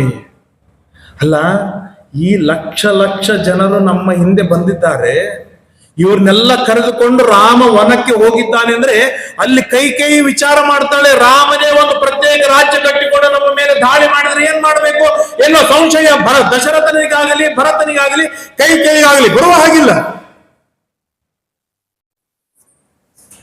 ನಮ್ಮಿಂದ ಇವರು ಕಷ್ಟವ ಅನುಭವಿಸೋದು ಬೇಡ, ಅವರಿಗೆ ಪೀಡೆಯು, ಅವರಿಗೆ ಸಂಶಯವೂ ಪಡುವುದು ಬೇಡ. ಆದ್ದರಿಂದಾಗಿ ಈಗಲೇ ಹೊರಡೋಣ ನಡಿ ಅಂತ ಹೇಳಿ ಬೆಳಗ್ಗಿನ 3:15 ಗಂಟೆಗೇನೆ ಅಲ್ಲಿಂದ ಖಾಲಿ ಮಾಡಿಬಿಡ್ತಾರೆ. ರಾಮ ಹೋಗುವಾಗ ಹೇಳ್ತಾನೆ, ನೋಡು, ಇಲ್ಲಿಂದ ಒಂದು 1/2 ಕಿಲೋಮೀಟರ್ ವರೆಗೆ ದಕ್ಷಿಣ ದಿಕ್ಕಿಗೆ ರಥ ಓಡಿಸು, ಆಮೇಲೆ ಏನು ಮಾಡು, ಉತ್ತರ ದಿಕ್ಕಿಗೆ ಹೊರಡು. ಅಂದ್ರೆ ಜನ ಏನ್ ವಿಚಾರ ಮಾಡ್ತಾರೆ ಅಂದ್ರೆ ರಾಮನ ರಥ ಈಗ ಹೋಗಿದೆ ಅಂತ ಹುಡುಕ್ತಾರೆ. ನಾವು ಆಚೆ ಹೋಗ್ಬಿಟ್ಟಿರ್ತೇವೆ, ಅವರು ಹುಡುಕುವುದರೊಳಗೆ ಸಾಯಂಕಾಲವಾಗುತ್ತೆ, ರಾಮ ಎಲ್ಲಿ ಹೋಗಿದ್ದಾನೆ ಅಂತ ಗೊತ್ತಾಗುವುದಿಲ್ಲ. ಅನಿವಾರ್ಯವಾಗಿ ಅವರು ಅಯೋಧ್ಯ ಪಟ್ಟಣಕ್ಕೆ ಹೋಗ್ತಾರೆ ಅಂತ ಪ್ಲಾನ್ ಮಾಡಿ ಎಲ್ಲಾ ಜನರನ್ನು ಅಯೋಧ್ಯಕ್ಕೆ ಹೊತ್ತು ಹಾಕ್ತಾನೆ ರಾಮ. ಇವತ್ತಿನ ರಾಜಕಾರಣದ ವಿದ್ಯಮಾನದಲ್ಲಿ ನೋಡ್ತೇವೆ, ಯಾರನ್ನೋ ಒಬ್ಬರನ್ನ ಪಕ್ಷದಿಂದ ಹೊರಗೆ ಹಾಕಿದ್ರೆ ಅವನೊಂದು ದೊಡ್ಡದಾಗಿರ್ತಕ್ಕಂಥ ಟೀಮ್ ಮಾಡಿ ತನ್ನದೇ ಒಂದು ಪಕ್ಷ ಮಾಡಿ ಯಾವ ಮಾತೃಪಕ್ಷವಿರ್ತದೆ ಅದಕ್ಕೆ ವಿರೋಧವನ್ನು ಮಾಡಿ ದೊಡ್ಡ ಗದ್ದಲಗಳಾಗುವಂಥದ್ದು ನಾವು ಕಾಣ್ತೇವೆ. ಇಂಥ ಪ್ರಸಂಗದೊಳಗೆ ಏನ್ ರಾಮರಾಜ್ಯ ಕಟ್ತಾರೆ ಇವರು? ಏನ್ ರಾಮರಾಜ್ಯ ಕಟ್ತಾರೆ? ರಾಮರಾಜ್ಯ ಅಂತಂದ್ರೆ ಇನ್ನೊಬ್ಬರಿಗೆ ಪೀಡೆ ಆಗಬಾರದು, ನಮ್ಮ ಮೇಲೆ ದಶರಥನಿಗಾಗಲಿ ಭರತನಿಗಾಗಲಿ ಕೈಕೇಯಿಗಾಗಲಿ ಸಂಶಯ ಬರಬಾರದು. ನಡಿ ಹೊರಟು ಬಿಡೋಣ ಅಂತ ಹೇಳಿ ಆಗಿಂದಾಗಲೇ ಹೊರಟು ಗಂಗಾ ನದಿಗೆ ಬರ್ತಾರೆ. ಮುಂದೆ ಗಂಗಾ ನದಿಗೆ ಬಂದಾಗ ಶೃಂಗವೇರ ಪುಟ ಗಂಗಾ ನದಿಗೆ ಬರ್ತಾರೆ. ಗಂಗಾ ನದಿಗೆ ಬಂದಾಗ ಅಲ್ಲಿ ಗುಹ ಸಿಗ್ತಾನೆ. ಆ ಗುಹ ಯಾರು ಅಂತ ಕೇಳಿದಾಗ ಭಾರಿ ಸುಂದರವಾದ ಒಂದೇ ಒಂದು ಮಾತನಾಡ್ತಾನೆ. ತತ್ರ ರಾಜ ಗುಹೋ ರಾಮ ರಾಮಸ್ಯ ಆತ್ಮ ಸಮಸ್ಸಖ. ಹೇಗೆ ಸುಧಾಮ ಕೃಷ್ಣನ ಗೆಳೆಯನಾಗಿದ್ದ ಹಾಗೆ ಗುಹ ರಾಮನ ಮಿತ್ರ, ಅತ್ಯಂತ ಅಂತರಂಗದ ಮಿತ್ರ. ತತ್ರ ತ್ರಿಪದಗಾಂ ದಿವ್ಯಾಂ ಶೀತತೋಯಂ ಅಶೈವಲಾಂ ದದರ್ಶ ರಾಘವೋ ಗಂಗಾಂ ರಮ್ಯಾಂ ಋಷಿ ನಿಷೇವಿತಾಂ. ಅದ್ಭುತವಾಗಿರ್ತಕ್ಕಂಥ ಗಂಗೆಯನ್ನು ನೋಡಿದ, ಸ್ನಾನ ಮಾಡಿದ, ಗಡ್ಡೆ ಗೆಣಸುಗಳನ್ನು ತಿಂದ್ರು, ನೀರು ಕುಡಿದರು, ಸಮಾಧಾನವಾಯಿತು. ಗುಹ ಸಿಕ್ಕ. ಗುಹನಿಗೆ ಹೇಳಿದ ಬೇಗ ಬೇಗ ರಥ ಇದು ನಾವು ಕಟ್ಟು ಅಂತ. ಸುಮಂತ್ರ ಹೇಳ್ತಾನೆ, ಅಲ್ಲ ರಾಜ ರಥ ತಗೊಂಬಂದೇನೆ. ರಾಮ ಅಂದ, ಸುಮಂತ್ರ ರಥ ಇಲ್ಲಿವರೆಗೆ ಮಾತ್ರ, ನೀನು ರಾಜ್ಯಕ್ಕೆ ಹೊರಡು. ನೀನು ಅವನಿಗೇನೋ ಒಂದು ಹುರುಪಿತ್ತು. ಅಂತೂ ರಾಮನ್ ಜೊತೆ ಸುಮ್ಮನೆ ನಾನು ವನಕ್ಕೆ ಹೋಗಿ ಅಲ್ಲೇ 14 ವರ್ಷ ರಾಮನ್ ಜೊತೆ ಇದ್ಬಿಟ್ರೆ ಆಯ್ತು ಅಂತ ಹೇಳಿ 2 ದಿವಸ ಆಯ್ತು. ರಾಮ ಕರ್ಕೊಂಡು ಹೊರಟಾನಂದ್ರೆ ನನಗೂ ಲಕ್ಷ್ಮಣನಾಗಿ ಒಪ್ಕೊಂಡ್ಬಿಟ್ಟಿದ್ದಾರೆ, ನಾನು ಹೊರಟು ಬಿಟ್ಟಿದೆ ಅಂತೇಳಿ ಹಿಕ್ಕಿನಿಂದ ಬಂದಿದ್ದ. ರಾಮ ಹೇಳ್ತಾನೆ, ಸುಮಂತ್ರ ನೀನ್ ಈಗಿಂದೀಗೆ ಮನೆಗೆ ಹೊರಡೋದ. ಯಾಕೆ ಯಾಕೆ ನಿನ್ ಜೊತೆಗೆ ಇರ್ತೀನೋ ರಾಮ, ಸೇವೆ ಮಾಡ. ನಾನು ಬಿಟ್ಟು ಹೋದ ದುಃಖ ದಶರಥನಿಗೆ ತುಂಬಾ ಪೀಡೆ ಆಗತ್ತೆ. ದಶರಥನಿಗೆ ಅತ್ಯಂತ ಆತ್ಮೀಯ ಗೆಳೆಯ ನೀನು. ನನ್ನ ನೆನಪು ಬಾರದೇ ಇರುವ ಹಾಗೆ ದಶರಥನನ್ನು ನೋಡಿಕೊಳ್ಳುವ ಜವಾಬ್ದಾರಿ ನಿನ್ನದಾಗಿದೆ. ಆದ್ದರಿಂದಾಗಿ ದಶರಥ ಸುಖವಾಗಿ ಇರಬೇಕು, ರಾಜ್ಯ ವೈಭವದಿಂದ ಇರಬೇಕು, ಭರತನಿಗೆ ಮಾರ್ಗದರ್ಶನ ಮಾಡಬೇಕು ಅಂದ್ರೆ ನೀನು ಅಲ್ಲಿ ಇರ್ಲಿಕ್ಕೆ ಬೇಕು. ಇಲ್ಲ ಅನ್ನುವ ಹಾಗೆಯೇ ಇಲ್ಲ, ಹೊರಡು ಅಂತ ಹೇಳಿ ಸುಮಂತ್ರನನ್ನು ಕಳಿಸಲಿಕ್ಕೆ ಸಿದ್ಧ ಮಾಡಿದ. ಗುಹನಿಗೆ ಹೇಳಿದ, ಗುಹ ಗಂಗಾ ನದಿ ದಾಟಬೇಕು, ಬೇಗ ಬೇಗನೆ ಒಂದು ನಾವು ನಿರ್ಮಾಣ ಮಾಡು. ಗುಹ ಯಾರು? ಬೇಟೆಗಾರವ, ಅರ್ಥಾತ್ ಮೀನುಗಾರ. ಅವನು ಮೀನು ಹಿಡಿಯುವ ನಾವುಗಳಿತ್ತು. ಇಂಥವರೊಳಗೆ ಯಾಕ್ರನ್ನ ರಾಮನ್ ಕೂಡಿಸ್ಲಿ ಅಂತ ಹೇಳಿ ಆಗಿಂದಾಗಲೇ ದೊಡ್ಡ ದೊಡ್ಡ ಗಿಡಗಳನ್ನು ತಂದು ಟೊಂಗೆಗಳನ್ನು ಹಾಕಿ, ಬಡ್ಡಿಗಳನ್ನು ಹಾಕಿ, ಒಂದಕ್ಕೆ ಒಂದು ಜೋಡಿಸಿ ವೈಭವದಿಂದ ನಾವು ನಿರ್ಮಾಣವನ್ನು ಮಾಡಿದ್ಕೊಳ್ಳೆ ರಾಮ ಇಲ್ಲಿ ಏರಬೇಕು ಅಂತ ಹೇಳಿದಾಗ ಸೀತೆ ಪ್ರಾರ್ಥನೆಯನ್ನು ಮಾಡ್ತಾಳೆ. ಹೇ ಗಂಗೆ, ಸರ್ವ ಪಾಪ ವಿನಾಶಿನಿಯಾದ ಎಲೆ ಗಂಗೆ, ಇವತ್ತು ನಾನು ನಿನ್ನನ್ನು ದಾಟಿ ವನಕ್ಕೆ ಹೋಗ್ತಾ ಇದ್ದೇನೆ. ಈಗ ನನಗೆ ನಿನ್ನ ಕೊಡೋದಕ್ಕಾಗಿ ಅರಶಿನ ಕುಂಕುಮವೂ ನನ್ನ ಕೈಯಲ್ಲಿ ಇಲ್ಲ. ಹಾಗೆ ಹೊರಟಿದ್ದೇನೆ ನಾನು. ಸುಖವಾಗಿ 14 ವರ್ಷಗಳವರೆಗೆ ಯಾವ ಪೀಡೆ ಬರದೆ, ಯಾವ ದುಃಖ ಬರದೆ, ಯಾವದು ಏನೂ ಸಮಸ್ಯೆಗಳಾಗದೆ ನಾವು ತಿರುಗಿ ಬರ್ತೇವಲ್ಲ, ನಿನ್ನ ಅನುಗ್ರಹದಿಂದ ತಿರುಗಿ ಬಂದಾಗ ನಿನ್ನ ಹೆಸರಿಗೆ, ನಿನ್ನ ಪ್ರೀತಿಯಾಗಿ 1,00,000 ಜನ ಬ್ರಾಹ್ಮಣರಿಗೆ ಊಟಕ್ಕೆ ಹಾಕ್ತೇನೆ ನಾನು. ನಿನ್ನ ದಂಡಿ ಮೇಲೆ ಬರುವ ಏನೆಲ್ಲ ಋಷಿ ಮುನಿಗಳಿದ್ದಾರೆ ಅವರಿಗೆಲ್ಲರಿಗೂ ವರ್ಷಕ್ಕೆ ಬೇಕಾದಷ್ಟು ಅನ್ನವನ್ನು ನಾನು ಕೊಡ್ತೇನೆ. ನಿನ್ನ ಹೊಟ್ಟೆಯೊಳಗೆ ಏನೆಲ್ಲ ಮೀನ ಮೊಸಳೆ ಮೊದಲಾಗಿರ್ತಕ್ಕಂಥ ಜಲಚರ ಪ್ರಾಣಿಗಳಿವೆಲ್ಲ ಅವುಗಳಿಗೆಲ್ಲರಿಗೂ ಬೇಕಾದ ವೈಭವದ ಅನ್ನವನ್ನು ಕೊಡ್ತೇನೆ ನಾನು. ನಿನ್ನ ಪ್ರೀತಿಗಾಗಿ, ನಿನ್ನ ಸಂತೋಷಕ್ಕಾಗಿ ನಿನ್ನ ದಾಟುತ್ತೇನೆ ತಾಯಿ, ನನಗೆ ಅನುಮತಿಯನ್ನು ಕೊಡು ಅಂತ ಹೇಳಿ ಸಾಷ್ಟಾಂಗ ನಮಸ್ಕಾರವನ್ನು ಮಾಡಿ ರಾಮ ಸೀತೆಯರು ನಾವಿರ್ತಾರೆ. ಇವತ್ತು ಯಾವ ದುಃಖ ಸಂಕಟ ಇಲ್ಲದೇನೆ ತುಂಗಭದ್ರಾ ನದಿ ದಾಟ್ತೇವೆ, ಈ ಕಡೆ ಕೃಷ್ಣಾ ನದಿ ದಾಟ್ತೇವೆ, ನಮ್ ಚಿಂತನೆ ಅನಿಸೋದಿಲ್ಲ. ಒಂದು ಕಾಲ ಇತ್ತು, ಅಟ್ಲೀಸ್ಟ್ ₹1 ಆದ್ರೂ ನದಿಗೆ ಕಾಣಿಕೆ. ಅದಕ್ಕೆ ಆ ಕಾರಣಕ್ಕಾಗಿ ಇದ್ದಿದ್ದು. ಅಮ್ಮ ನಿನ್ ದಾಟ್ತಾ ಇದ್ದೇವೆ, ಇದು ಕಾಣಿಕೆ, ಇದನ್ನ ಇಟ್ಟುಕೋ ಅಂತ ಹೇಳಿ ಕಾಣಿಕೆ ಸಮರ್ಪಣೆಯನ್ನು ಮಾಡಿ ಹೋಗುವ ಒಂದು ಕಾಲ ಇತ್ತು. ಯಾವಾಗ ಈ ಗೂಗಲ್ ಪೇ ಸುಡುಗಾಡು ಬಂತು, ಜೇಬ್ನಾಗ ₹1 ಕಾಯಿನ್ ಇರೋದಿಲ್ಲ. ₹1 ಕಾಯಿನ್ ಇಟ್ಕೊಂಡು ಅಂದ್ರೆ ನಾವೆಲ್ಲಿ ಸಣ್ಣವರಾಗ್ತೀವಿ ಅನ್ನೋ ಫೀಲ್ ಇರ್ತದೆ. ಇಲ್ಲ ಆಟೋದವನ ಕಂಡಕ್ಟರ್ ಹತ್ರ ₹1 ನಾವು ವಾಪಸ್ ಇಸ್ಕೊಂಡ್ಬಿಟ್ರೆ ಅವನ ಮುಂದೆ ನಾವೇನು ಸಣ್ಣವರಾಗ್ತೇವೆ ಅಂತ ಹೇಳಿದ್ರೆ ಅದನ್ನು ನೀನ್ ಇಟ್ಟುಕಪ್ಪ ಅಂತ ಹೇಳಿದ್ರೆ ಹೋಗ್ಬಿಡ್ತೇವೆ. ಕೈಯಲ್ಲಿ ₹1 ಕಾಯಿನ್ ಇರೋದಿಲ್ಲ. ಅಟ್ಲೀಸ್ಟ್ ನಾವು ನದಿಗೆ ಕಾಣಿಕೆಯನ್ನು ಸಮರ್ಪಣೆಯನ್ನು ಮಾಡಬೇಕು ಅಂತ. ಹಾಗೆಲ್ಲ ಹೋಗೋದು ಇಲ್ಲೇ ಇಲ್ಲ. ನದಿಗೆ ಹೋಗಲಿ, ಸಮುದ್ರಕ್ಕೆ ಹೋಗಲಿ, ಎಲ್ಲಿ ಹೋಗಲಿ, ದೊಡ್ಡ ದೊಡ್ಡ ದೇವತೆಗಳು ಅವರನ್ನು ದಾಟ್ತೇವೆ ಅಂದ್ರೆ ಮಲಗಿದ ಕೂತು ನಮ್ಮನ್ನು ಯಾರು ದಾಟುವುದಿಲ್ಲ. ನಾವು ಯಾವ ನರ, ಯಾವ ಹುಳಗಳು, ನಾವು ನಮ್ಮನ್ನು ದಾಟುವುದಿಲ್ಲ. ದೊಡ್ಡ ದೇವತೆಯನ್ನು ದಾಟ್ತೇವೆ ಅಂತಂದ್ರೆ ಅದಕ್ಕಿಂತ ಅವಮಾನ ಇನ್ಯಾವುದೂ ಇಲ್ಲ. ಹಾಗೆಲ್ಲ ದಾಟುವ ಪ್ರಸಂಗವೇ ನಮ್ಮಲ್ಲಿ ಇಲ್ಲ, ಪ್ರಸಂಗವೇ ನಮ್ಮಲ್ಲಿಲ್ಲ. ಇದನ್ನು ಸೀತೆ ತನ್ನ ನಡವಳಿಕೆಯನ್ನು ತಾನು ತೋರಿಸಿಕೊಡ್ತಾರೆ. ರಾಮಸ್ತು ಮಧುರಂ ವಾಕ್ಯಂ ಪುನಃ ಪುನರ್ವಾಚತಂ ಅಂತ ಹೇಳಿ, ಅದಾದ ಮೇಲೆ ಆಯ್ತು ಅಂತ ಹೇಳಿ ನಾವಿಗೆ ಏರ್ಬೇಕು. ಏರ್ತಾ ಇರುವಾಗ ಲಕ್ಷ್ಮಣನನ್ನು ನೋಡಿ ಹೇಳ್ತಾನೆ, ಲಕ್ಷ್ಮಣ ಪಾದರಕ್ಷೆ ಬಿಚ್ಚಿಡು. ಬೇಡ ಅದು ಇವತ್ತಿನ, ಆಯ್ತು ಅಂತೇಳಿ ಬಿಚ್ಚಿಟ್ಬಿಟ್ಟು. ನೋಡು ಲಕ್ಷ್ಮಣ, ಔದುಂಬರ ವೃಕ್ಷದಿಂದ ಹಾಲು ತೆಗೆದುಕೊಂಡು ಬಾ. ಔದುಂಬರ ಅಂದ್ರೆ ಈ ಹತ್ತಿ ಗಿಡ, ಅದ್ರದ್ದು ಹತ್ತಿ ಗಿಡದ ಹಾಲು ತೆಗೆದುಕೊಂಡು ಬಾ. ಲಕ್ಷ್ಮಣ ಕೇಳ್ತಾನೆ, ಯಾಕೋ ಮಾರಾಯ ಏನು? ನೋಡು, ಈ ರಾಜ ಪೋಷಾಕದ ವೈಭವದಿಂದ ಇಟ್ಟುಕೊಂಡು ನಾವು ವನಕ್ಕೆ ಹೋದ್ರೆ ಆ ಕೈಕೇಯಿ ಎಲ್ಲಾದ್ರೂ ತಿಳಿದಾಳು, ಇನ್ನೂ ಇವನು ಛತ್ರ ಧರ್ಮವನ್ನು ಬಿಟ್ಟಿಲ್ಲ, ತಂದೊಂದು ಗುಹನ ಜೊತೆಗೆ ಸೇರಿಕೊಂಡು ಒಂದು ಟೀಮ್ ಮಾಡ್ಕೊಂಡ್ರೆ ಏನು ಮಾಡೋಣ ಅಂತ ಅವ್ರು ತಪ್ಪಿಳಿದ ಏನು ಮಾಡೋಣ? ಆ ಲಕ್ಷ್ಮಣನಿಗೆ, ಆ ಕೈಕೇಯಿಗೆ ಸುಮಂತ್ರ ಸುದ್ದಿ ಮುಟ್ಟಿಸ್ಬೇಕು. ಏನಂತೆ, ಇವರು ಜಟಾಜೂಟವನ್ನು ಧಾರಣವನ್ನು ಮಾಡಿ, ಋಷಿ ವೇಷವನ್ನು ಧಾರಣವನ್ನು ಮಾಡಿ, ಛತ್ರ ಧರ್ಮವನ್ನು ವಿಸರ್ಜನೆಯನ್ನು ಮಾಡಿ ಹೋಗಿದ್ದಾರೆ ಅನ್ನೋದು ಅವ್ರಿಗೆ ಗೊತ್ತಾಗಬೇಕು. ಇದು ಯಾವುದು ಕಾನೂನಿನ ಚೌಕಟ್ಟಿನೊಳಗೆ ಬರುವುದೇ ಇಲ್ಲ. 14 ವರ್ಷ ವನಕ್ಕೆ ಹೋಗ್ಬೇಕು ಅನ್ನೋದು ದಶರಥನ ನೇರ ಆಜ್ಞೆ ಇಲ್ಲ. ಈ ಎಲ್ಲ ರಾಮ ಹಾಕಿಕೊಳ್ಳುವ ಕಟ್ಟುಪಾಡುಗಳು ಯಾವ ಅವರ ಚೌಕಟ್ಟಿನೊಳಗೆ ಬರುವುದಿಲ್ಲ. ಅಷ್ಟಿದ್ದರೂ ರಾಮ ಇದಕ್ಕೆ ಕಾರುಣ್ಯ ಅಂತಾರೆ, ಇದಕ್ಕೆ ವಾತ್ಸಲ್ಯ ಅಂತಾರೆ. ನನ್ನ ಭರತನಿಗೆ ಪೀಡೆ ಆಗಬಾರದು. ಇದು ಪಾಸಿಟಿವ್ ಆಗಿರ್ತಕ್ಕಂಥ ವಿಚಾರಗಳೇನಿದೆ ನಮ್ಮ ರಾಮಾಯಣ, ನಮ್ಮ ಮಹಾಭಾರತದಲ್ಲೇನೇ ಸಿಕ್ಕು ಬರ್ತದೆ. ಈ ತರಹದ ಪರಿಸ್ಥಿತಿಗಳೇನಾದರೂ ನಮ್ಮ ಜೀವನದೊಳಗೆ ಬಂದಿತ್ತು ಅಂತಾಗಿದ್ರೆ, ಅವ್ ನನ್ನ ತಮ್ಮ ಇರ್ಲಿ, ನನ್ನ ಅಣ್ಣ ಇರ್ಲಿ, ನಿನ್ನ ಹಾದಿ ನೀ ನೋಡ್ಕೋ, ನನ್ನ ಹಾದಿ ನಾನು ನೋಡ್ಕೋತೇನೆ ಅಂತೇಳಿ ನಮ್ಮಟ್ಟು ನಾವು ಸುಖವಾಗಿ ಇರ್ತಿದ್ದೆ ಹೊರತು, ಏನು ಕಷ್ಟವಾಗಲಿ, ನಿನಗೆ ಒಳ್ಳೇದಾಗಲಿ ಅಂತಾಗಲಿ, ನನಗೆ ಒಳ್ಳೇದಾಗಲಿ ಅಂತಾಗಲಿ, ನಾವು ಅಣ್ಣ ತಮ್ಮಂದ್ರೆ ಇರ್ಲಿಕ್ಕೆ ಸಾಧ್ಯವಿರಲಿಲ್ಲ. ರಾಮ ಅಂತಾನೆ, ಇದು ರಾಮರಾಜ್ಯ ಕಟ್ಟುವುದಕ್ಕೆ ಇದು ಯೋಗ್ಯವಾದ ವಿಚಾರವೇ ಅಲ್ಲ. ನನಗೆ ಕಷ್ಟವಾಗ್ಲಿ, ನನಗೆ ಆಪತ್ತಾಗ್ಲಿ, ಆದ್ರೆ ನನ್ನ ಭರತ, ನನ್ನ ತಮ್ಮ, ಅವನು ಪ್ರೀತಿಯಿಂದ ಇರಬೇಕು. ಅವನು ಸುಖವಾಗಿ 14 ವರ್ಷ ರಾಜ್ಯ ಆಡ್ಲಿಲ್ಲ, ಅವನಿಗೊಂದು ಚಾನ್ಸ್ ಕೊಡೋಣ, ನಾಳೆ ಬಂದ್ಮೇಲೆ ನನಗೆ ಸಿಗತ್ತೆ ರಾಜ್ಯ ಅಂತ ಹೇಳಿ ರಾಮ ತಾನು ಅಲ್ಲಿಂದ ಹೋಗ್ತಾ ಇರುವಾಗ ಅಲ್ಲೇ ಸುಮಂತ್ರ ಇಲ್ಲಿ ಬಾಯಲ್ಲಿ ಹೋಗು, ದಶರಥ ಮಹಾರಾಜನಿಗೆ ನೀ ಮೊಟ್ಟ ಮೊದಲಿಗೆ ಹೇಳು, ನನ್ನ ಅನೇಕ ಸಾಷ್ಟಾಂಗ ನಮಸ್ಕಾರಗಳನ್ನು ತಿಳಿಸು ಅಪ್ಪನಿಗೆ. ರಾಮ ಸುಖವಾಗಿದ್ದಾನೆ ಅಂತ ಹೇಳು. ರಾಮ ಕಣ್ಣೀರಿಟ್ಟ, ಸೀತೆ ಕಣ್ಣೀರಿಟ್ಟು, ಲಕ್ಷ್ಮಣ ಮುಖ ಬಾಡಿತ್ತು, ಹಿಂಗೇನಾದ್ರೂ ನೀನು ಹೇಳಿಬಿಟ್ಟಿ ಅಂತಂದ್ರೆ ದಶರಥ ನಿದ್ರೆ ಮಾಡೋದಿಲ್ಲ, ಚಿಂತೆಯೊಳಗೆ ಒದ್ದಾಡ್ತಾನೆ ಪ್ರಾಣಿ. ಹಾಗೆಲ್ಲ ಏನು ಹೇಳಲಿಕ್ಕೆ ಹೋಗ್ಬೇಡ. ರಾಮ ಸಮೃದ್ಧವಾಗಿದ್ದಾನೆ, ರಾಮ ಸುಖವಾಗಿದ್ದಾನೆ, ರಾಮ ಶಾಂತದಿಂದ ಇದ್ದಾನೆ, ರಾಮ ಸಮಾಧಾನದಿಂದ ಇದ್ದಾನೆ, ನಿಮ್ಮ ಯೋಗಕ್ಷೇಮ, ನಿಮ್ಮ ಆರೋಗ್ಯವನ್ನು ವಿಚಾರಿಸಿದ್ದಾನೆ, ನಿಮಗೆ ಸಾಷ್ಟಾಂಗ ನಮಸ್ಕಾರವನ್ನು ಮಾಡಿದ್ದಾನೆ, ನಿಮ್ಮ ಆಶೀರ್ವಾದವನ್ನು ನಿರಂತರವಾಗಿ ಬೇಡಿಕೊಂಡಿದ್ದಾನೆ.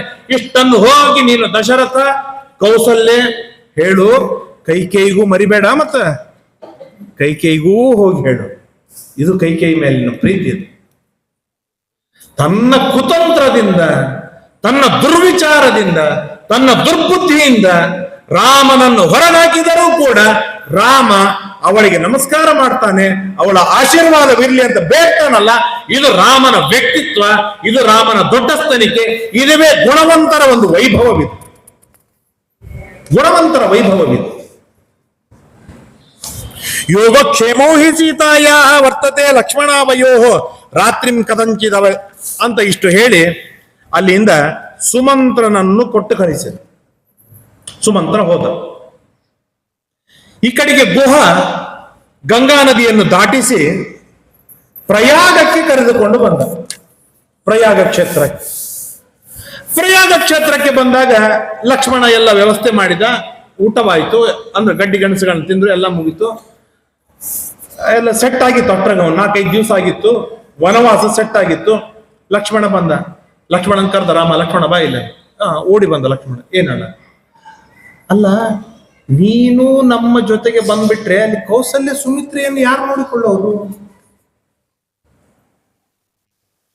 ಅವರು ಕೈಕೇಯಿಯ ಪೀಡೆಯಿಂದ ಹೀಗೆ ಬೆಂದು ಹೋಗಿಬಿಟ್ಟಿದ್ದಾರೆ. ಕೌಸಲ್ಯ ಸುಮಿತ್ರೆಯರು ಇನ್ನೂ ಬೆಂದು ಹೋಗ್ತಾರಲ್ಲ, ಇನ್ನೂ ಕಷ್ಟವಾಗತ್ತೆ ಅಲ್ಲ ಅವರಿಗೆ, ಬಹಳ ಸಂಕಟವಾಗತ್ತೆ ಅಲ್ಲ.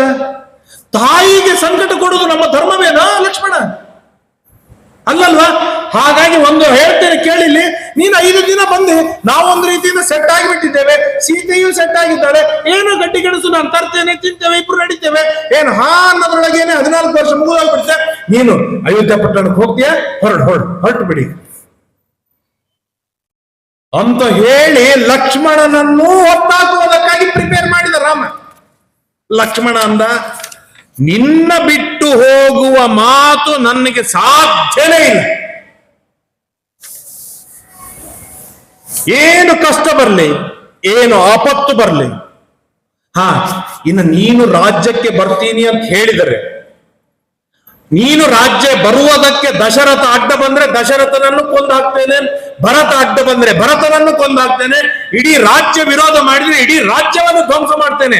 ನೀನು ಬರುವುದಾದ್ರೆ ನಿನ್ನನ್ನು ಒಯ್ದು ರಾಜ್ಯಕ್ಕೆ ಕೂಡಿಸ್ತೇನೆ ನಾನು. ನೀನು ಬರುವುದಿಲ್ಲ ಅಂತಾದರೆ ನಾನು ರಾಜ್ಯಕ್ಕೆ ಹೋಗುವುದಿಲ್ಲ.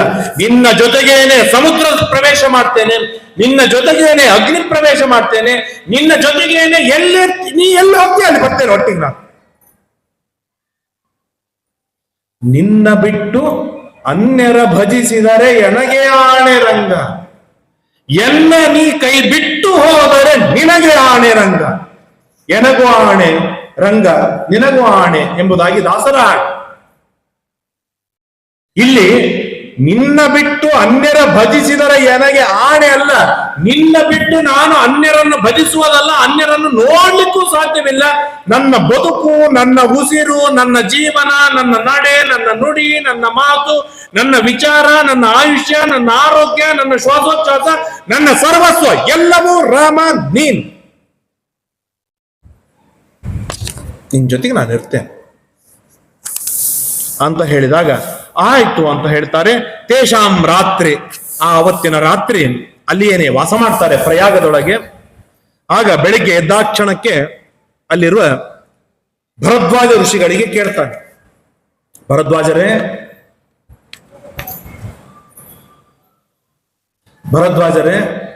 ಇಲ್ಲಿ ಇಂಥ ದೊಡ್ಡ ಊರಿನೊಳಗೆ ನಾನು ಇದ್ಬಿಟ್ಟೆ ಅಂದ್ರೆ 10 ಮಂದಿ ಬರ್ತಾರೆ, ಹೋಗ್ತಾರೆ, ನಮಸ್ಕಾರ ಅಂತಾರೆ, ಚಮತ್ಕಾರ ಅಂತಾರೆ. ಅಯ್ಯೋ ರಾಮ, ಹಿಂಗ ಆಗ್ಬಾರ್ದಾಗಿತ್ತಲ್ಲ ಅಂತಾಳೆ. ಆ ದುಷ್ಟ ಕೈಕೇಯಿ ಎಷ್ಟೋ ಅನ್ಯಾಯ ಮಾಡಿದ್ಲು ಅಂತಾರೆ. ಇದೇ ಹರಟಿ ಒಳಗೇನೆ 14 ವರ್ಷ ಹೋಗಿ ಬಿಡತ್ತೆ. ಹಾಗಾಗಿ ಭರದ್ವಾಜರೇ, ಇಲ್ಲೆಲ್ಲ ನಾನು ಇರ್ಲಿಕ್ಕೆ ಸಾಧ್ಯವೇ ಇಲ್ಲ.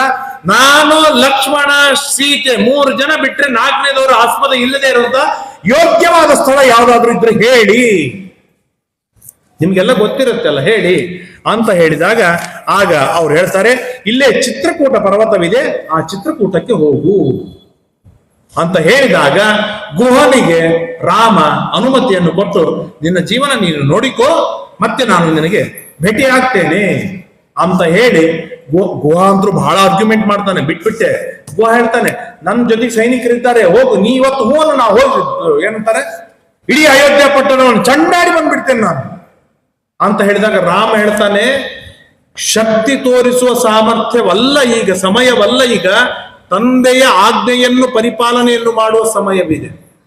ಶಕ್ತಿ ತೋರಿಸಬೇಕಾದಾಗ, ಬಲ ಪ್ರದರ್ಶನ ಮಾಡಬೇಕಾದಾಗ ಅವಶ್ಯವಾಗಿ ಬಲ ಪ್ರದರ್ಶನವನ್ನು ಮಾಡೋಣ ಅಂತ ಹೇಳಿ ಅವನಿಗೆ ಅನುಮತಿಯನ್ನು ಕೊಟ್ಟು ಅವನನ್ನು ಹೊತ್ತು ಹಾಕಿ ಗುಹನನ್ನು ತಿರುಗಿ ಕಳಿಸಿ ರಾಮ ಚಿತ್ರಕೂಟ ಪರ್ವತಕ್ಕೆ ಹೋದ್ರೆ ಅಲ್ಲಿ ಲಕ್ಷ್ಮಣ ಆಗಿಂದಾಗಲೇ ಅನೇಕ ಗಿಡಗಳನ್ನು ತಂದು, ಟೊಂಗೆಗಳನ್ನು ತಂದು, ಆಪುಗಳನ್ನು ತಂದು ವೈಭವದ ಕುಟೀರವನ್ನು ನಿರ್ಮಾಣವನ್ನು ಮಾಡ್ತಾನೆ.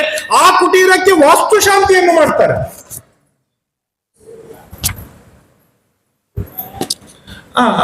ಆಚಾರ ಹಾಲು ಉಕ್ಕಿಸ್ಲಿಕ್ಕೆ ಒಂದು ಡೇಟ್ ಕೊಟ್ಬಿಟ್ರೆ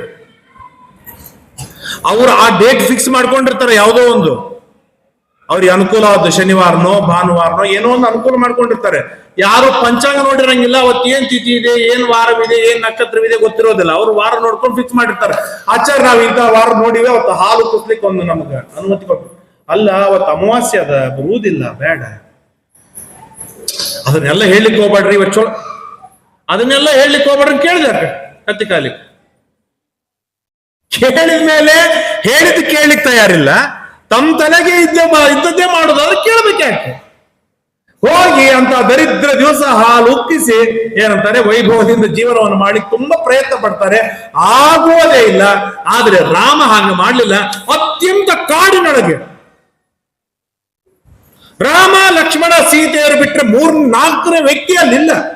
ಅಂಥದ್ರೊಳಗೆ ತಾನು ಕುಟೀರವನ್ನು ನಿರ್ಮಾಣವನ್ನು ಮಾಡಿ, ವಾಸ್ತುಶಾಂತಿಯನ್ನು ಮಾಡಿ, ಅಲ್ಲೇ ಇರುವ ವಾಲ್ಮೀಕಿ ಮೊದಲಾದ ಋಷಿಗಳನ್ನು ಕರೆದು ಅವರಿಗೆ ಊಟಕ್ಕೆ ಹಾಕಿ ರಾಮ ತಾನು ಪ್ರವೇಶವನ್ನು ಮಾಡಿ ಸುಖವಾಗಿ ದಿವಿ ದೇವವತ್ ಸುಖಂ, ಅರಣ್ಯಕ್ಕೆ ಹೋದರೂ ಕೂಡ ಸ್ವರ್ಗದೊಳಗೆ ದೇವತೆಗಳು ಹೇಗೆ ಸುಖವಾಗಿರಬೇಕು, ವೈಕುಂಠದೊಳಗೆ ಹೇಗೆ ರಮಾ ನಾರಾಯಣರು, ಕ್ಷೀರಸಾಗರದೊಳಗೆ ಹೇಗೆ ಲಕ್ಷ್ಮೀ ನಾರಾಯಣರು ಸುಖವಾಗಿ ಇರಬೇಕು, ಹಾಗೆ ಚಿತ್ರಕೂಟ ಪರ್ವತದೊಳಗೆ ರಾಮ ಸೀತೆಯರು ಅತ್ಯಂತ ವೈಭವದಿಂದ ಜೀವನವನ್ನು ನಡೆಸ್ತಾ ಇದ್ದಾರೆ ಎಂಬುದಾಗಿ ನಮ್ಮ ರಾಮಾಯಣ ತಿಳಿಸಿಕೊಡ್ತದೆ. ಮತ್ತೆ ಮುಂದೆ ಏನಾಗತ್ತೆ ಅನ್ನೋದನ್ನು ನಾಳೆಯ ದಿನ ತಿಳಿಯುವ ಪ್ರಯತ್ನವನ್ನು ಮಾಡೋಣ. ಹಯ್ಯ ನಮಃ ಶ್ರೀಕೃಷ್ಣಾರ್ಪಣಮಸ್ತು. ಯಸ್ ಸರ್ವಗುಣ ಸಂಪೂರ್ಣ ಸರ್ವದೋಷ ವಿಮರ್ಜಿತ ಪ್ರಿಯತಾಂ ಪ್ರೀತಯೇವಾಲಂ ವಿಷ್ಣುರ್ಮೇ ಪರಮಸ್ಸರತ ಅನೇನ ಭಾವಿ ಯತ್ ಪುಣ್ಯಂ ತದಾಪ್ನೋತು ಗುರುಂ ನಮಃ ಶ್ರೀಕೃಷ್ಣಾರ್ಪಣಮಸ್ತು. ವೆಂಕಟೇಶೋ ವಾಸುದೇವ ಪ್ರದ್ಯುಮ್ನೋ ಮಿತ ವಿಕ್ರಮ ಸಂಕರ್ಷಣೋ ನಿರುದ್ಧಶ್ಚ